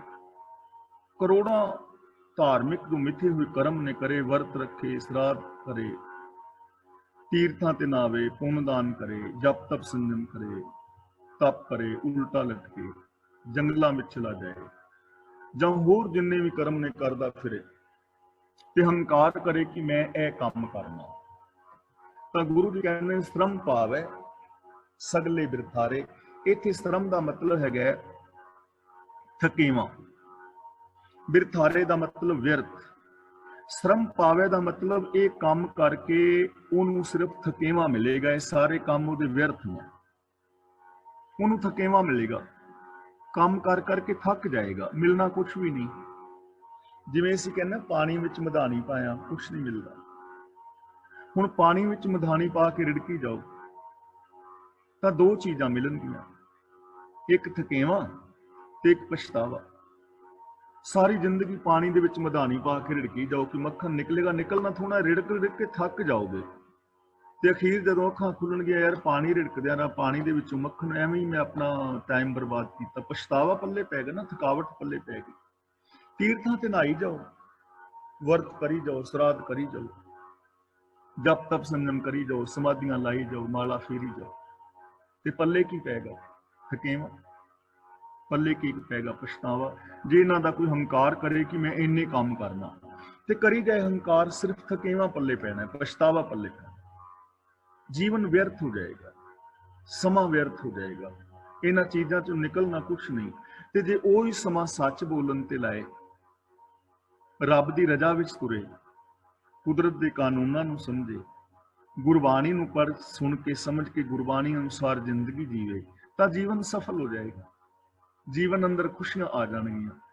ਨਿਮਰਤਾ ਦੇ ਨਾਲ, ਪਿਆਰ ਦੇ ਨਾਲ ਗੁਰੂ ਪਾਤਸ਼ਾਹ ਜੀ ਦੀ ਬਾਣੀ, ਪਾਵਨ ਬਾਣੀ ਪੜ੍ਹੇ, ਗੁਰਬਾਣੀ ਅਨੁਸਾਰ ਜ਼ਿੰਦਗੀ ਜੀਵੇ, ਰੱਬੀ ਰਜ਼ਾ ਦੇ ਵਿੱਚ ਤੁਰੇ, ਆਪਣੇ ਸਮੇਂ ਨੂੰ ਸਫਲ ਕਰੇ, ਤਾਂ ਜੀਵਨ ਸਫਲ ਹੋ ਜਾਏਗਾ। ਤੇ ਜੇ ਮਾੜੇ ਕਰਮ ਕਰ ਕਰਕੇ ਹੰਕਾਰ ਕਰਦਾ ਫਿਰੇ, ਉਹਦੇ ਨਾਲ ਜੀਵਨ ਦੇ ਵਿੱਚ ਥਕਾਵਟ ਔਰ ਪਛਤਾਵਾ ਹੀ ਹੁੰਦਾ ਹੈ। ਅਨੇਕ ਤਪੱਸਿਆ ਕਰੇ ਅਹੰਕਾਰ, ਅਨੇਕਾਂ ਕਿਸਮ ਦੀ ਤਪੱਸਿਆ ਕਰੇ। ਅਨੇਕ ਤਪੱਸਿਆ ਦਾ ਮਤਲਬ ਅਨੇਕਾਂ ਤਪ ਦੇ ਸਾਧਨ ਅਪਣਾਏ। ਤਪੱਸਿਆ ਅਨੇਕਾਂ ਤਰ੍ਹਾਂ ਦੀ ਨਾ, ਕੋਈ ਪੁੱਠਾ ਲਟਕ ਰਿਹਾ ਹੈ, ਕੋਈ ਅੱਗ ਦੀਆਂ ਧੂਣੀਆਂ ਲਾ ਕੇ ਬੈਠਾ ਹੋਇਆ ਹੈ, ਕੋਈ ਪਾਣੀ ਦੇ ਵਿੱਚ ਖਲੋਤਾ ਹੈ, ਕੋਈ ਜਲ ਧਾਰਾ ਕਰ ਰਿਹਾ ਹੈ, ਕੋਈ ਆਸਨ ਲਾ ਰਿਹਾ ਹੈ, ਪਦਮਾਸਨ ਤੇ ਕਈ ਕਿਸਮ ਦੇ ਆਸਨ, ਤੇ ਕੋਈ ਦਸਮ ਦੁਆਰ ਵਿੱਚ ਪ੍ਰਾਣ ਚੜਾ ਕੇ ਬੈਠਾ ਹੈ, ਕੋਈ ਮਾਲਾ ਫੇਰੀ ਜਾ ਰਿਹਾ। ਅਨੇਕਾਂ ਕਿਸਮ ਦੀਆਂ ਤਪੱਸਿਆਵਾਂ ਨੇ। ਤੇ ਬੰਦਾ ਅਹੰਕਾਰ ਕਰੇ ਕਿ ਮੈਂ ਤੇ ਇੰਨਾ ਕੰਮ ਕਰਨਾ, ਮੈਂ ਤੇ ਸਮਾਧੀ ਲਾਣਾ ਸਵੇਰੇ 2.5 ਘੰਟੇ, ਮੈਂ ਤੇ ਦਸਮ ਦੁਆਰ ਵਿੱਚ ਪ੍ਰਾਣ ਚੜਾਉਣਾ, मैं ते अग्गां बाल बाल के ते विच बैठा रहना महीना महीना। अहंकार करे तो गुरु जी कहते हैं उन्होंने की मिलेगा? नरक सुरग फिर अवतार। नरक का मतलब सुख है, दुख, और सुरग का मतलब सुख। फिर अवतार का मतलब मुड़ मुड़ के इन्हां नरकां सुरगां दे विच ही प्यार रहेगा, सुखां दुखां दे विच। अवतार का मतलब पै रहना, जन्म लेना, यानी अवतार का मतलब इन्हां दे विच ही जमदे मरदे रहना, कदे सुख विच कदे दुख विच। सारी जिंदगी सुख दुख के चक्कर में ही प्यार रहेगा। कदे सुख आ गया कदे दुख आ गया, खुशी आ गई तो थोड़ा जहा खुश हो गया, जे कोई माड़ा कर्म हो गया तो दुख हो गया। नरक सुरग का मतलब सुख और दुख, कदे सुखी कदे दुखी, कदे सुखी कदे दुखी। सारी जिंदगी प्यार रहेगा जेकर वो अनेकां तपस्यावां करदा होया हंकार भी करे। हुण की होएगा? मन लो तुसीं अग दीयां धूणियां बाल के ते तपस्या कर रहे हो, विच बैठे हो। हुण दुख तो हो रहा है ना, दुख हो रहा है क्योंकि अग साड़दी है, पिछे फिर गर्मी लगती है। ते सुख कादा मिलेगा? भी चार बंदे कह देंगे वाह भी वाह, बाबा भी बड़ा तपस्या करता है। पल भर का सुख ते महीने की तकलीफ। ते जदों फिर थोड़ा जा जी करेगा भी लोग यार हुण चंगा कहंदे ने, फिर धूणियां बाल के बह जाए, फिर दुख ते फिर सुख। एवें अहंकार दे विच प्यार होगा। ते जे कोई रब की रजा विच तुरे, सच्ची जिंदगी जीवे, गुरमत आशे अनुसार जिंदगी जीवे, तो उन्होंने इहो जिहे काम करन दी लोड़ नहीं। उहदी जिंदगी विच हमेशा ही आनंद बनिया रहना, क्योंकि सच दे नाल जुड़िया है ना। वो सुख दुख तो उच्चा हो जाएगा, ना वो सुख विच सच नूं छड्डेगा, ना दुख विच सच नूं छड्डेगा। अगला वचन करदे ने, अनिक जतन कर आत्म नहीं द्रवे। आत्म का मतलब हिरदा, द्रवे का मतलब द्रव का नरम होना। अनेकां यतन कीतियां भी हिरदा नरम नहीं हुंदा। अनेकां यतन कर रहा है, तपस्या कर रहा है, माला फेर रहा है, पाठ पूजा कर रहा है, दान पुण्य करता फिरदा है, तीर्थां ते नहाउंदा है, श्राद्ध करदा है, वर्त रखदा है, नराते रखदा है, इन्ने कर्म करदा है, पर मन दे अंदर दया कुछ नहीं। किसी दे दुख नूं वेख के इहनूं बिल्कुल भी तकलीफ नहीं हुंदी। मन दे अंदर निम्रता नहीं, रब्बी रजा विच तुरदा नहीं, मन दे अंदर प्रेम नहीं, मन दे अंदर कोमलता नहीं, सत संतोख आदिक नहीं, कठोरता मन चों गई नहीं। हर दरगाह को कैसे गवे? गुरु जी कहते हैं दसो रब की दरगाह विच किवें पहुंच जाएगा, रब नूं किवें पा लवेगा, रब दे विच किवें लीन हो जाएगा। जिवें एक गड़ा है ना, गड़ा, हुण गड़ा की ये पानी है, टैंपरेचर माइनस होने करके वो जम गया है, ते जे वो जम्मिया ही रहे ते समुंदर दे विच नहीं ना मिल सकता। समुंदर दे किनारे ते पिया होया भी समुंदर तो वखरा है, क्योंकि जम्मिया होया। ते जे वो गड़ा गल जाए ते फिर उस समुंदर दे विच मिल के समुंदर बन जाए। कबीर जी का पावन बचन ना, ओरा गर पानी पया जाए मिले टलकूल। जदों ओला का मतलब गड़ा गल के पानी बन गया ते नाल ही उस समुंदर विच, नदी विच, दरिया विच मिल के दरिया बन गया। नहीं तो इन्ना बनया पिया सी आकड़ करके, हंकार करके, ते जदों समुंदर विच मिल गया समुंदर हो गया। इसे तरह जदों साडी जिंदगी दे अंदर कठोरता है, हंकार है, विकार ने, असी रब तो वखरे हां, किवें मिल सकते हैं रब विच?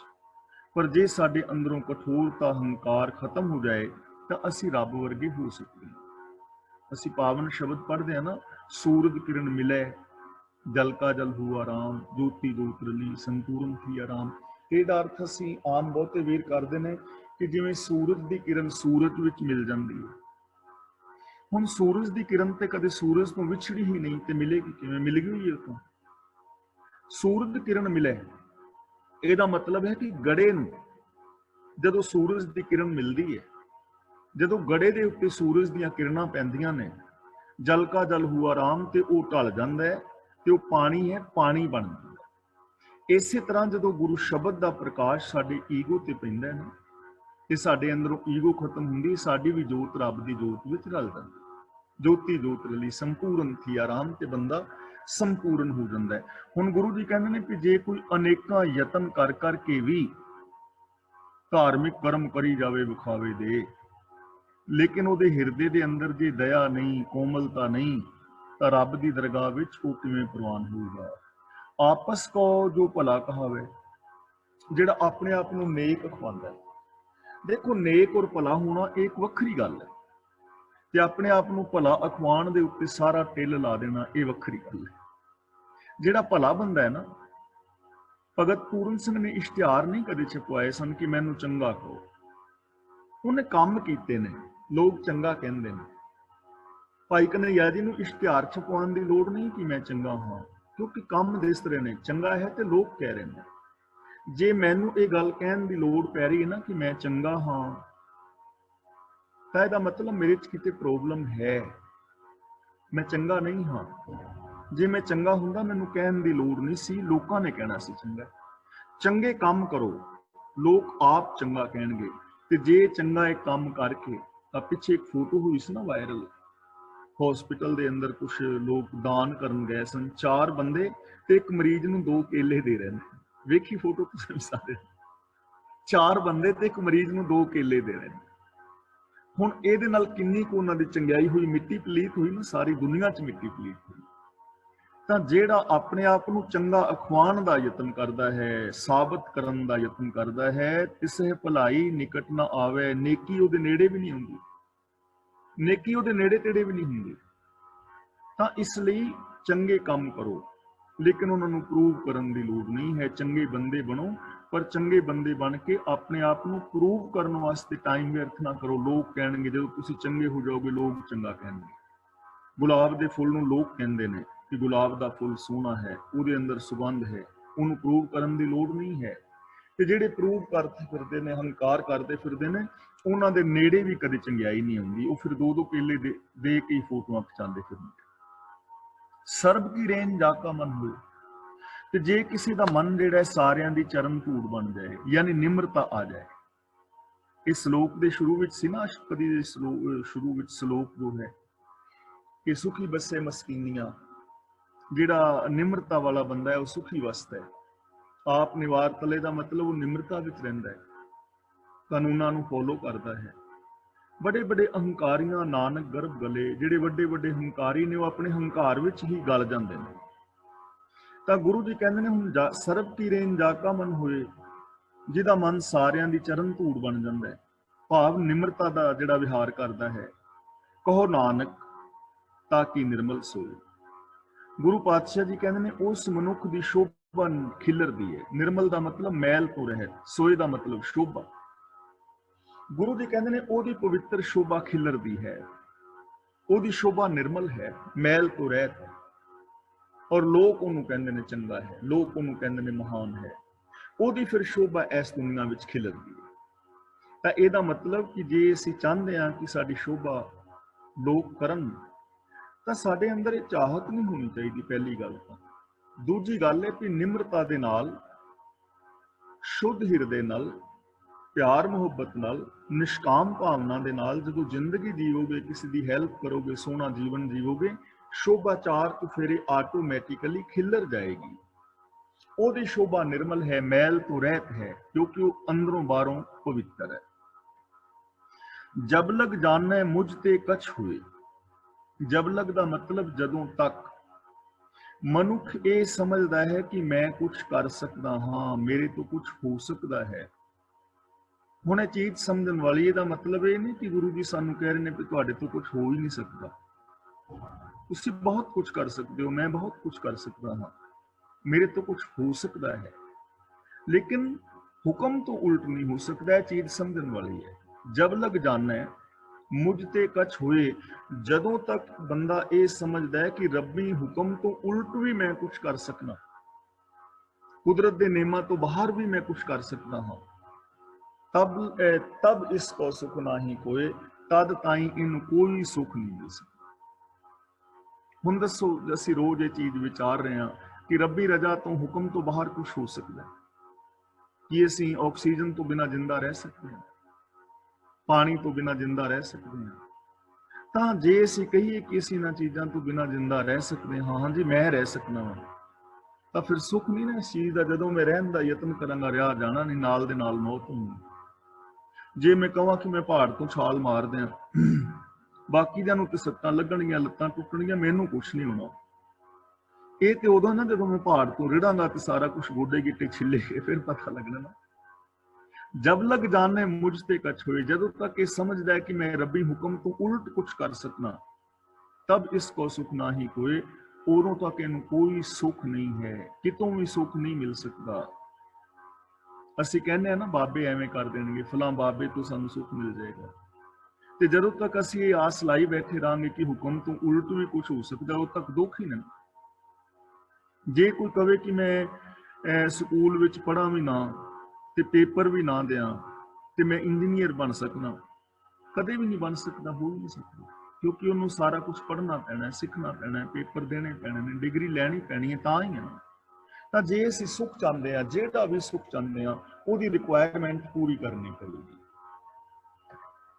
ਜਬ ਇਹ ਜਾਣੇ ਮੈਂ ਕਿਛ ਕਰਤਾ, ਜਦੋਂ ਤੱਕ ਇਹ ਸੋਚਦਾ ਹੈ ਕਿ ਮੈਂ ਹੁਕਮ ਤੋਂ ਬਾਹਰ ਕੁਝ ਕਰ ਸਕਦਾ ਹਾਂ, मैं अपने बाल दे नाल कुछ कर सकना, हुक्म तो बाहर, सिस्टम तो बाहर, तब लग गर्भ जून में फिरता, उदों तक वखरेवें करके गर्भ जूना में पिया रहिंदा है। गर्भ जून का मतलब पशु बिरतियां, क्योंकि जदों ज्ञान तो हीने काम करने ने तो बंदा नहीं ना रह जाता। कदे फिर खोतियां वाले काम करेगा, कदे कुत्तियां वाले काम करेगा, कदे कीड़ियां मकोड़ियां वाले काम करेगा, इहदी बिरती नीवी रहेगी। ਇਹਨੂੰ ਜੀਵਨ ਦੇ ਅੰਦਰ ਕਾਮਯਾਬੀ ਮਿਲੇਗੀ ਨਹੀਂ, ਇਹਨੂੰ ਜੀਵਨ ਦੇ ਅੰਦਰ ਕਦੇ ਵੀ ਕਾਮਯਾਬੀ ਹਾਸਲ ਨਹੀਂ ਹੋਏਗੀ। ਇਹਦੀਆਂ ਬਿਰਤੀਆਂ ਨੀਵੀਆਂ ਰਹਿਣਗੀਆਂ, ਇਹਦੇ ਅੰਦਰ ਸੋਚ ਮਾੜੀ ਰਹੇਗੀ, ਪਸ਼ੂ ਬਿਰਤੀਆਂ ਵਿੱਚ ਘੁੰਮਦਾ ਰਹੇਗਾ। ਗਰਭ ਜੂਨ ਦਾ ਮਤਲਬ ਪਸ਼ੂ ਬਿਰਤੀ। ਉਦੋਂ ਤੱਕ ਇਹ ਪਸ਼ੂ ਬਿਰਤੀ ਵਿੱਚ ਫਿਰਦਾ ਰਹੇਗਾ, ਜਦੋਂ ਤੱਕ ਇਹ ਸਮਝੇਗਾ ਕਿ ਮੈਂ ਰੱਬ ਦੇ ਹੁਕਮ ਤੋਂ ਬਾਹਰ ਕੁਛ ਕਰ ਸਕਦਾ ਹਾਂ। ਜਬ ਧਾਰੇ ਕੋ ਬੈਰੀ ਮੀਤ, ਜਦੋਂ ਤੱਕ ਇਹ ਕਿਸੇ ਨੂੰ ਵੈਰੀ ਔਰ ਕਿਸੇ ਨੂੰ ਮਿੱਤਰ ਬਣਾਈ ਰੱਖਦਾ ਕਿ ਇਹ ਮੇਰਾ ਵੈਰੀ ਹੈ, ਇਹ ਮੇਰਾ ਮਿੱਤਰ, ਮੇਰ ਤੇਰ ਦੇ ਵਿਤਕਰੇ, ਤਬ ਲਗ ਨਿਹਚਲ ਨਾ ਹੀ ਚੀਤ, ਉਦੋਂ ਤੱਕ ਇਹਦਾ ਮਨ ਟਿਕਾਣੇ ਨਹੀਂ ਰਹਿੰਦਾ, ਉਦੋਂ ਤੱਕ ਇਹਦਾ ਮਨ ਸਥਿਰ ਨਹੀਂ ਹੁੰਦਾ, ਉਦੋਂ ਤੱਕ ਅਡੋਲ ਨਹੀਂ ਹੁੰਦਾ, ਉਦੋਂ ਤੱਕ ਇਹਨੂੰ ਟਿਕਾਵ ਨਹੀਂ ਮਿਲਦਾ, ਉਦੋਂ ਤੱਕ ਇਹਨੂੰ ਸ਼ਾਂਤੀ ਨਹੀਂ ਮਿਲਦੀ। ਕਿਉਂਕਿ ਨਿਮਰਤਾ ਵਾਲਾ ਬੰਦਾ, ਪਿਆਰ ਵਾਲਾ ਬੰਦਾ ਤਾਂ ਹਰ ਇੱਕ ਦੇ ਅੰਦਰ ਰੱਬ ਨੂੰ ਵੇਖਦਾ। ਉਹ ਤਾਂ ਕਹਿੰਦਾ ਨਾ ਕੋ ਬੈਰੀ ਨਹੀਂ ਬਿਗਾਨਾ, ਸਗਲ ਸੰਗ ਹਮਕੋ ਬਣਾਈ। ਉਹਦੇ ਵਾਸਤੇ ਤਾਂ ਜਿਵੇਂ ਮੈਂ ਜੇ ਆਪਣੀ ਗੱਲ ਕਰਾਂ, ਜਿਵੇਂ ਮੇਰੀਆਂ ਆਪਣੀਆਂ ਸਕੀਆਂ ਭੈਣਾਂ ਨੇ, ਉਵੇਂ ਹੀ ਤੁਸੀਂ ਕਲਾਸ ਵਿੱਚ ਬੈਠੀਆਂ ਮੇਰੀਆਂ ਭੈਣਾਂ ਹੋ, ਜਿਵੇਂ ਮੇਰੇ ਦੂਜੇ ਵੀਰ ਨੇ ਉਵੇਂ ਕਲਾਸ ਵਿੱਚ ਬੈਠੇ ਵੀਰ ਮੇਰੇ ਵੀਰ ਹੋ। ਜਿਹੜਾ ਪਿਆਰ ਵਾਲਾ ਬੰਦਾ ਹੈ, ਨਿਮਰਤਾ ਵਾਲਾ ਬੰਦਾ ਹੈ, ਜਾਂ ਔਰਤ ਹੈ ਕੋਈ ਵੀ ਪੂਰੀ ਦੁਨੀਆ ਵਿੱਚ, ਉਹ ਤਾਂ ਐਵੇਂ ਸੋਚੇਗਾ ਉਹਦੇ ਵਾਸਤੇ ਕੋਈ ਬਿਗਾਨਾ ਹੈ ਨਹੀਂ, ਉਹਦੇ ਲਈ ਤਾਂ ਇੱਕ ਪਿਤਾ ਇੱਕ ਕਸ ਕੇ ਹਮ ਬਾਰਿਕ ਹਾਂ। ਉਹਦਾ ਮਨ ਤਾਂ ਟਿਕਿਆ ਹੋਇਆ ਹੈ, ਉਹਦੇ ਅੰਦਰ ਤਾਂ ਸ਼ਾਂਤੀ ਰਹੇਗੀ, ਉਹਨੂੰ ਤਾਂ ਕੋਈ ਪ੍ਰੋਬਲਮ ਨਹੀਂ ਹੈ। ਪਰ ਜੇ ਕਿਸੇ ਨੇ ਕੁਛ ਨੂੰ ਵੈਰੀ ਬਣਾ ਲਿਆ ਹੈ ਤੇ ਕਿਸੇ ਨੂੰ ਮਿੱਤਰ, ਤੇ ਉਹ ਬੰਦਾ ਸ਼ਾਂਤ ਤੇ ਰਹਿ ਨਹੀਂ ਸਕੇਗਾ, ਵੈਰੀਆਂ ਦਾ ਹਮੇਸ਼ਾ ਡਰ ਰਹਿਣਾ। ਇਸ ਲਈ ਗੁਰੂ ਜੀ ਕਹਿੰਦੇ ਨੇ ਜਦੋਂ ਤੱਕ ਮੇਰ ਤੇਰ ਦੇ ਵਿਤਕਰੇ ਨੇ, ਹੰਕਾਰ ਕਰਕੇ ਕਿਸੇ ਨੂੰ ਵੈਰੀ, ਕਿਸੇ ਨੂੰ ਮਿੱਤਰ ਬਣਾ ਲੈਂਦਾ ਹੈ, ਕਿਸੇ ਨਾਲ ਚੰਗਾ ਵਿਹਾਰ ਕਰਦਾ ਹੈ, ਕਿਸੇ ਨਾਲ ਮਾੜਾ ਵਿਹਾਰ ਕਰਦਾ ਹੈ, ਉਦੋਂ ਤੱਕ ਇਹਦਾ ਮਨ ਸ਼ਾਂਤ ਨਹੀਂ ਹੋ ਸਕਦਾ, ਉਦੋਂ ਤੱਕ ਇਹਦਾ ਮਨ ਟਿਕਾਣੇ ਨਹੀਂ ਹੁੰਦਾ। ਜਬ ਲਗ ਮੋਹ ਮਗਨ ਸੰਗ ਮਾਏ, ਮਾਇਆ ਦੇ ਮੋਹ ਵਿੱਚ ਜਦੋਂ ਤੱਕ ਮਗਨ ਨੇ, ਮਸਤ ਹੈ। ਮੋਹ ਮਗਨ ਸੰਗ ਮਾਏ ਦਾ ਮਤਲਬ ਮਾਇਆ ਦੇ ਮੋਹ ਦੇ ਵਿੱਚ ਡੁੱਬਾ ਹੋਇਆ ਹੈ। ਮਗਨ ਦਾ ਮਤਲਬ ਗਰਕ ਹੈ। ਜਦ ਤੱਕ ਬੰਦਾ ਮਾਇਆ ਦੇ ਮੋਹ ਦੇ ਵਿੱਚ ਗਰਕ ਹੈ, ਮਤਵਾਲਾ ਹੋਇਆ ਹੈ। ਹੁਣ ਮਾਇਆ ਨੂੰ ਤੇ ਸਮਝਦੇ ਹੋ ਨਾ, ਹੁਣ ਰੋਜ਼ ਐਕਸਪਲੇਨ ਕਰਨ ਦੀ ਮੇਰੇ ਖਿਆਲ 'ਚ ਲੋੜ ਨਹੀਂ ਹੈ। ਮਾਇਆ ਦਾ ਮਤਲਬ ਪੈਸਾ ਨਹੀਂ ਹੈ, ਮਾਇਆ ਦਾ ਮਤਲਬ ਔਰਤ ਨਹੀਂ ਹੈ, ਮਾਇਆ ਦਾ ਮਤਲਬ ਪ੍ਰੋਪਰਟੀ ਨਹੀਂ ਹੈ, ਮਾਇਆ ਦਾ ਮਤਲਬ ਸਾਡੀ ਮੈਂਟੈਲਿਟੀ ਹੈ। ਉਹ ਮੈਂਟੈਲਿਟੀ ਜੋ ਦੂਜਿਆਂ ਵਿੱਚ ਰੱਬ ਵਰਗਾ ਵਿਹਾਰ ਸਾਨੂੰ ਨਹੀਂ ਕਰਨ ਦਿੰਦੀ, ਉਹ ਮੈਂਟੈਲਿਟੀ ਜੋ ਬੰਦੇ ਨੂੰ ਸੈਲਫਿਸ਼ ਬਣਾਉਂਦੀ ਹੈ, ਉਹ ਮੈਂਟੈਲਿਟੀ ਜੋ ਬੰਦੇ ਨੂੰ ਅੰਦਰੋਂ ਬਾਹਰੋਂ ਇੱਕ ਨਹੀਂ ਰਹਿਣ ਦਿੰਦੀ, ਜਿਹਦੇ ਅੰਦਰ ਦੁਬਦਾ ਹੈ। ਜਦੋਂ ਤੱਕ ਇਸ ਮੋਹ ਦੇ ਅੰਦਰ ਬੰਦਾ ਮਸਤ ਰਹਿੰਦਾ ਹੈ, ਤਬ ਲਗ ਧਰਮ ਰਾਏ ਦੇ ਸਜਾਏ, ਉਦੋਂ ਤੱਕ ਇਹਨੂੰ ਜੋ ਰੱਬ ਦਾ ਬਜਵਾਂ ਕਾਨੂੰਨ ਹੈ ਨਾ, ਜੋ ਰੱਬ ਦੇ ਬਜਵੇਂ ਨਿਯਮ ਨੇ, ਉਹ ਇਹਨੂੰ ਸਜਾ ਦਿੰਦੇ। ਧਰਮਰਾਜ ਇਹ ਨਹੀਂ ਕਿ ਉੱਤੋਂ ਬੈਠਾ ਇਹਦੇ ਵਾਸਤੇ ਲਿਖ ਕੇ ਭੇਜਦਾ, ਨਾਲ ਦੇ ਨਾਲ ਸਜ਼ਾ ਮਿਲੀ ਜਾਂਦੀ। ਜਦੋਂ ਮੇਰੀ ਸੋਚ ਦੇਖੋ ਕਿਵੇਂ ਕੰਮ ਕਰਦੀ ਹੈ, ਜਦੋਂ ਮੇਰੀ ਸੋਚ ਦੇ ਅੰਦਰ ਕਿਸੇ ਵਾਸਤੇ ਈਰਖਾ ਹੈ, ਤਾਂ ਜਿਹੜੇ ਕੁਦਰਤ ਦੇ ਬਜਵੇਂ ਨਿਯਮ ਨੇ, ਜੋ ਸਿਸਟਮ ਹੈ, ਉਹ ਵਾਚ ਰਿਹਾ ਹੈ। ਸਿਸਟਮ ਦੇ ਅੰਦਰ ਹੀ ਸਾਰਾ ਕੁਝ ਮਿਲਣਾ ਹੈ। ਜਦ ਮੇਰੇ ਅੰਦਰ ਤੁਹਾਡੇ ਲਈ ਈਰਖਾ ਪੈਦਾ ਹੋਈ, ਤਾਂ ਮੇਰੇ ਅੰਦਰ ਨਾਲ ਦੇ ਨਾਲ ਜਲਨ ਪੈਦਾ ਹੋ ਗਈ, ਮੇਰੇ ਅੰਦਰੋਂ ਸ਼ਾਂਤੀ ਭੰਗ ਹੋ ਗਈ। ਤਾਂ ਧਰਮਰਾਜ ਨੇ ਸਜ਼ਾ ਦੇ ਦਿੱਤੀ ਨਾ। ਇਹ ਕਿਹੜੇ ਧਰਮਰਾਜ ਨੇ ਸਜ਼ਾ ਦਿੱਤੀ? ਜੋ ਕੁਦਰਤ ਦਾ ਬਜਵਾ ਨਿਯਮ ਹੈ।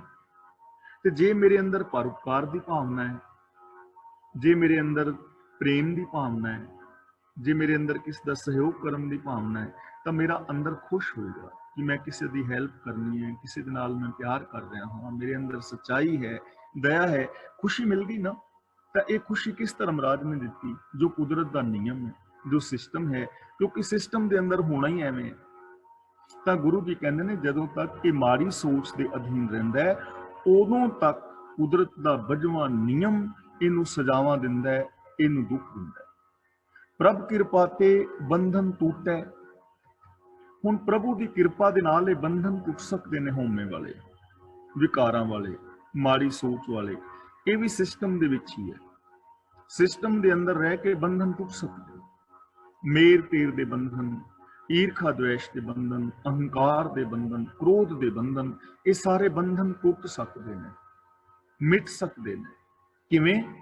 ਗੁਰ ਪ੍ਰਸਾਦ ਨਾਨਕ ਹਉ ਛੁਟੈ। ਹਉ ਦਾ ਮਤਲਬ ਹਉਮੈ, ਹਉ ਦਾ ਮਤਲਬ ਹਉਮੈ, ਛੁਟੈ ਦਾ ਮਤਲਬ ਛੁੱਟ ਜਾਂਦੀ ਹੈ, ਮੁੱਕ ਜਾਂਦੀ ਹੈ। ਗੁਰ ਪ੍ਰਸਾਦ ਦਾ ਮਤਲਬ ਗੁਰੂ ਦੀ ਕਿਰਪਾ, ਗੁਰੂ ਦਾ ਗਿਆਨ। ਜਦੋਂ ਅਸੀਂ ਗੁਰੂ ਦੇ ਚਰਨਾਂ ਵਿੱਚ ਹਾਜ਼ਰ ਹੁੰਦੇ ਹਾਂ, ਗੁਰੂ ਅੱਗੇ ਸਮਰਪਣ ਕਰਦੇ ਹਾਂ, ਆਪਣੀ ਮੱਤ ਨੂੰ ਛੱਡ ਕੇ ਗੁਰੂ ਦੀ ਮੱਤ ਦੇ ਧਾਰਨੀ ਬਣਦੇ ਹਾਂ, ਔਰ ਗੁਰੂ ਦੇ ਗਿਆਨ ਰਾਹੀਂ ਇਸ ਸੰਸਾਰ ਦੇ ਅੰਦਰ ਰੱਬੀ ਰਜ਼ਾ ਦਾ ਪਾਲਨ ਕਰਦੇ ਹਾਂ, ਤਾਂ ਸਾਡੀ ਹਉਮੈ ਖਤਮ ਹੋ ਜਾਂਦੀ। ਇਨਫੀਰੀਓਰਿਟੀ ਕੰਪਲੈਕਸ ਵੀ ਖਤਮ ਹੋ ਜਾਂਦਾ ਹੈ ਤੇ ਸੁਪਰੀਓਰਿਟੀ ਕੰਪਲੈਕਸ ਵੀ ਮੁੱਕ ਜਾਂਦਾ। ਨਾ ਤੇ ਫਿਰ ਇਹ ਰਹਿੰਦਾ ਕਿ ਮੇਰੇ ਤੋਂ ਕੁਝ ਵੀ ਨਹੀਂ ਹੋਣਾ, ਮੈਂ ਕੱਖ ਵੀ ਨਹੀਂ ਕਰ ਸਕਦਾ, ਮੈਂ ਤੇ ਬੜਾ ਨਿਕੰਮਾ ਹਾਂ। ਇਹ ਚੀਜ਼ਾਂ ਖਤਮ ਹੋ ਜਾਣਗੀਆਂ, ਕਿਉਂਕਿ ਗਿਆਨ ਹੋਏਗਾ ਨਾ ਕਿ ਮੈਂ ਵੀ ਦੂਜੇ ਬੰਦਿਆਂ ਵਰਗਾ ਬੰਦਾ ਹਾਂ। ਜਿਸ ਸਿਸਟਮ ਵਿੱਚ ਦੂਜੇ ਲੋਕ ਜੀ ਰਹੇ ਨੇ, ਉਸੇ ਸਿਸਟਮ ਵਿੱਚ ਮੈਂ ਹਾਂ। ਇੱਕੋ ਹੀ ਧਰਤੀ, ਇੱਕੋ ਹੀ ਸੂਰਜ, ਇੱਕੋ ਹੀ ਚੰਦਰਮਾ, ਇੱਕੋ ਹੀ ਖੂਨ ਪਾਣੀ ਬੈਸੰਤਰ, ਉਸ ਸਿਸਟਮ ਵਿੱਚ ਸਾਰੇ ਨੇ ਤੇ ਮੈਂ ਵੀ ਉਹਨਾਂ ਵਰਗੀ ਹਾਂ। ਇਸ ਲਈ ਆਪਣੇ ਆਪ ਦਾ ਦੂਜਿਆਂ ਦੇ ਨਾਲ ਕਦੇ ਕੰਪੈਰੀਜ਼ਨ ਨਾ ਕਰੋ ਕਿ ਮੈਂ ਦੂਜਿਆਂ ਨਾਲੋਂ ਨੀਵਾਂ ਵਾਂ, ਕਿਉਂਕਿ ਹਰ ਬੰਦਾ ਹੀ ਰੱਬ ਦੀ ਸਪੈਸ਼ਲ ਕ੍ਰੀਏਸ਼ਨ ਹੈ। ਉਹਦੇ ਅੰਦਰ ਇਨਫੀਰੀਓਰਿਟੀ ਕੰਪਲੈਕਸ ਨਹੀਂ ਰਹੇਗੀ। ਤੇ ਜਿਹਦੇ ਵਿੱਚ ਇਨਫੀਰੀਓਰਿਟੀ ਕੰਪਲੈਕਸ ਨਹੀਂ ਹੈ, ਸਵਾਭਿਮਾਨੀ ਹੈ, ਜੋ ਜਿਹਦੇ ਅੰਦਰ ਵਿਲ ਪਾਵਰ ਹੈ, ਜਿਹਦੇ ਅੰਦਰ ਜੋਸ਼ ਹੋਸ਼ ਹੈ, ਉਹ ਸੁਖੀ ਹੋਏਗਾ। ਤੇ ਦੂਜਾ ਬੰਦਾ ਹੈ ਸੁਪਰੀਓਰਿਟੀ ਕੰਪਲੈਕਸ ਕਿ ਮੈਂ ਹੀ ਹਾਂ ਸਾਰਾ ਕੁਝ, ਉਹ ਦੂਜਿਆਂ ਨੂੰ ਦੋਸ਼ੀ ਮੰਨਦਾ ਹੈ। ਉਹ ਬੰਦਾ ਵੀ ਸੁਖੀ ਨਹੀਂ ਹੋਏਗਾ ਕਿ ਮੈਂ ਕਰ ਸਕਦਾ ਹੁਕਮ ਤੋਂ ਬਾਹਰ ਸਾਰਾ ਕੁਝ, ਉਹ ਬੰਦਾ ਵੀ ਦੁਖੀ ਹੋਏਗਾ। ਤੇ ਜਿਹੜਾ ਗੁਰੂ ਦੇ ਗਿਆਨ ਮੁਤਾਬਕ ਜ਼ਿੰਦਗੀ ਜੀਵੇਗਾ, ਉਹਦੇ ਵਿੱਚੋਂ ਇਹ ਦੋਵੇਂ ਹੀ ਚੀਜ਼ਾਂ ਖਤਮ ਹੋ ਜਾਣਗੀਆਂ। ਜਿਹੜਾ ਹੰਕਾਰ ਹੈ ਨਾ ਕਿ ਮੈਂ ਹੀ ਹਾਂ ਸਾਰਾ ਕੁਝ, ਇਹ ਵੀ ਖਤਮ ਹੋ ਜਾਏਗਾ। ਉਹਨੂੰ ਸਮਝ ਆਏਗੀ ਕਿ ਮੇਰੇ ਤੋਂ ਜ਼ਿਆਦਾ ਉੱਚੇ ਉੱਚੇ ਗਿਆਨਵਾਨ ਮਹਾਨ ਬੰਦੇ ਬੈਠੇ ਨੇ, ਮੈਂ ਵੀ ਦੂਜਿਆਂ ਵਰਗਾ ਬੰਦਾ ਹੀ ਹਾਂ, ਮੈਂ ਦੂਜਿਆਂ ਤੋਂ ਉੱਚਾ ਔਰ ਵੱਖਰਾ ਨਹੀਂ, ਮੈਂ ਵੀ ਦੂਜਿਆਂ ਵਰਗਾ ਹਾਂ। ਉਸੇ ਸਿਸਟਮ ਵਿੱਚ ਮੈਂ ਜੀ ਰਿਹਾ, ਮੈਂ ਵੀ ਉਸ ਸਿਸਟਮ ਤੋਂ ਬਾਹਰ ਕੁਝ ਨਹੀਂ ਕਰ ਸਕਦਾ। ਜਿਵੇਂ ਦੂਜੇ ਸਿਸਟਮ ਤੋਂ ਬਾਹਰ ਕੁਝ ਨਹੀਂ ਕਰ ਸਕਦੇ, ਮੈਂ ਵੀ ਸਿਸਟਮ ਤੋਂ ਬਾਹਰ ਕੁਝ ਨਹੀਂ ਕਰ ਸਕਦਾ। ਤੇ ਗੁਰੂ ਗਿਆਨ ਰਾਹੀਂ ਜਿਹਦੇ ਅੰਦਰ ਇਨਫੀਰੀਓਰਿਟੀ ਕੰਪਲੈਕਸ ਹੈ, ਉਹਨੂੰ ਸਮਝ ਆ ਜਾਏਗੀ ਕਿ ਜਿਵੇਂ ਇਸ ਰੱਬ ਦੇ ਨਿਯਮ ਦੇ ਅੰਦਰ ਦੂਜੇ ਕਰ ਰਹੇ ਨੇ, ਮੈਂ ਵੀ ਕਰ ਸਕਦਾ ਹਾਂ। ਤਾਂ ਗੁਰੂ ਜੀ ਕਹਿੰਦੇ ਨੇ ਜਦੋਂ ਅਸੀਂ ਗੁਰੂ ਦੇ ਗਿਆਨ ਮੁਤਾਬਕ ਜ਼ਿੰਦਗੀ ਜੀਂਦੇ ਹਾਂ, ਉਦੋਂ ਸਾਡੀ ਜ਼ਿੰਦਗੀ ਦੇ ਅੰਦਰੋਂ ਹਉਮੈ ਖਤਮ ਹੋ ਜਾਂਦੀ ਹੈ। ਤਾਂ ਜੋ ਸ਼ਲੋਕ ਦੇ ਵਿੱਚ ਸ਼ੁਰੂ ਵਿੱਚ ਕਿਹਾ ਗਿਆ ਸੀ, ਸੁਖੀ ਬਸੇ ਮਸਕੀਨੀਆਂ ਆਪ ਨਿਵਾਰ ਥਲੇ, ਬੜੇ ਬੜੇ ਅਹੰਕਾਰੀਆਂ ਨਾਨਕ ਗਰਭ ਗਲੇ, ਯਾਨੀ ਜੋ ਗੁਰੂ ਦੇ ਦੱਸੇ ਰਾਹਾਂ ਤੇ ਚੱਲਦੇ ਨੇ, ਆਪਣੀ ਹਉਮੈ ਅਹੰਕਾਰ ਨੂੰ ਛੱਡ ਦਿੰਦੇ ਨੇ, ਰੱਬੀ ਰਜ਼ਾ ਦੇ ਵਿੱਚ ਰਹਿੰਦੇ ਨੇ, ਨਿਮਰਤਾ ਦੇ ਨਾਲ ਜੀਂਦੇ ਨੇ, ਉਹਨਾਂ ਦੀ ਜ਼ਿੰਦਗੀ ਵਿੱਚ ਸੁਖ ਸ਼ਾਂਤੀ ਹੈ। ਤੇ ਜਿਹੜੇ ਬੰਦੇ ਅਹੰਕਾਰ ਦੇ ਵਿੱਚ ਨੇ ਕਿ ਮੈਂ ਸਿਸਟਮ ਤੋਂ ਬਾਹਰ ਕੁਝ ਕਰ ਸਕਦਾ ਹਾਂ, ਉਹ ਬੰਦੇ ਹਮੇਸ਼ਾ ਦੁਖੀ ਔਰ ਅਸ਼ਾਂਤ ਰਹਿੰਦੇ ਨੇ। ਤਾਂ ਗੁਰੂ ਦੇ ਗਿਆਨ ਰਾਹੀਂ ਸਾਡੀ ਜ਼ਿੰਦਗੀ ਦੇ ਵਿੱਚ ਸੁਖ ਸ਼ਾਂਤੀ, ਆਨੰਦ, ਖੇੜਾ, ਪ੍ਰਸੰਨਤਾ ਆ ਸਕਦੀ ਹੈ। ਗੁਰੂ ਜੀ ਸਾਨੂੰ ਐਸੇ ਗਿਆਨ ਦੀ ਦਾਤ ਦਿੰਦੇ ਹਨ ਜਿਸ ਰਾਹੀਂ ਅਸੀਂ ਰੱਬੀ ਰਜ਼ਾ ਨੂੰ ਸਮਝ ਕੇ ਇਹਦੇ ਮੁਤਾਬਕ ਆਪਣੇ ਜੀਵਨ ਨੂੰ ਸੁਖੀ ਔਰ ਸ਼ਾਂਤ ਕਰ ਸਕਦੇ ਹਾਂ। ਇਹ ਪੋਸੀਬਿਲਿਟੀ ਸਾਡੇ ਸਾਰਿਆਂ ਦੇ ਵਿੱਚ ਮੌਜੂਦ ਹੈ। ਇਸ ਲਈ ਸਾਨੂੰ ਇੱਕ ਕੰਮ ਕਰਨਾ ਚਾਹੀਦਾ ਹੈ ਕਿ ਅਸੀਂ ਗੁਰਬਾਣੀ ਨੂੰ ਆਪ ਪੜ੍ਹੀਏ, ਗੁਰਬਾਣੀ ਦੇ ਅਸੀਂ ਵਿਚਾਰ ਆਪ ਕਰੀਏ ਔਰ ਗੁਰਬਾਣੀ ਮੁਤਾਬਕ ਜ਼ਿੰਦਗੀ ਜੀ ਕੇ ਆਪਣੇ ਜੀਵਨ ਨੂੰ ਸਫਲ ਔਰ ਸੁਚੱਜਾ ਕਰਨ ਦਾ ਯਤਨ ਕਰੀਏ।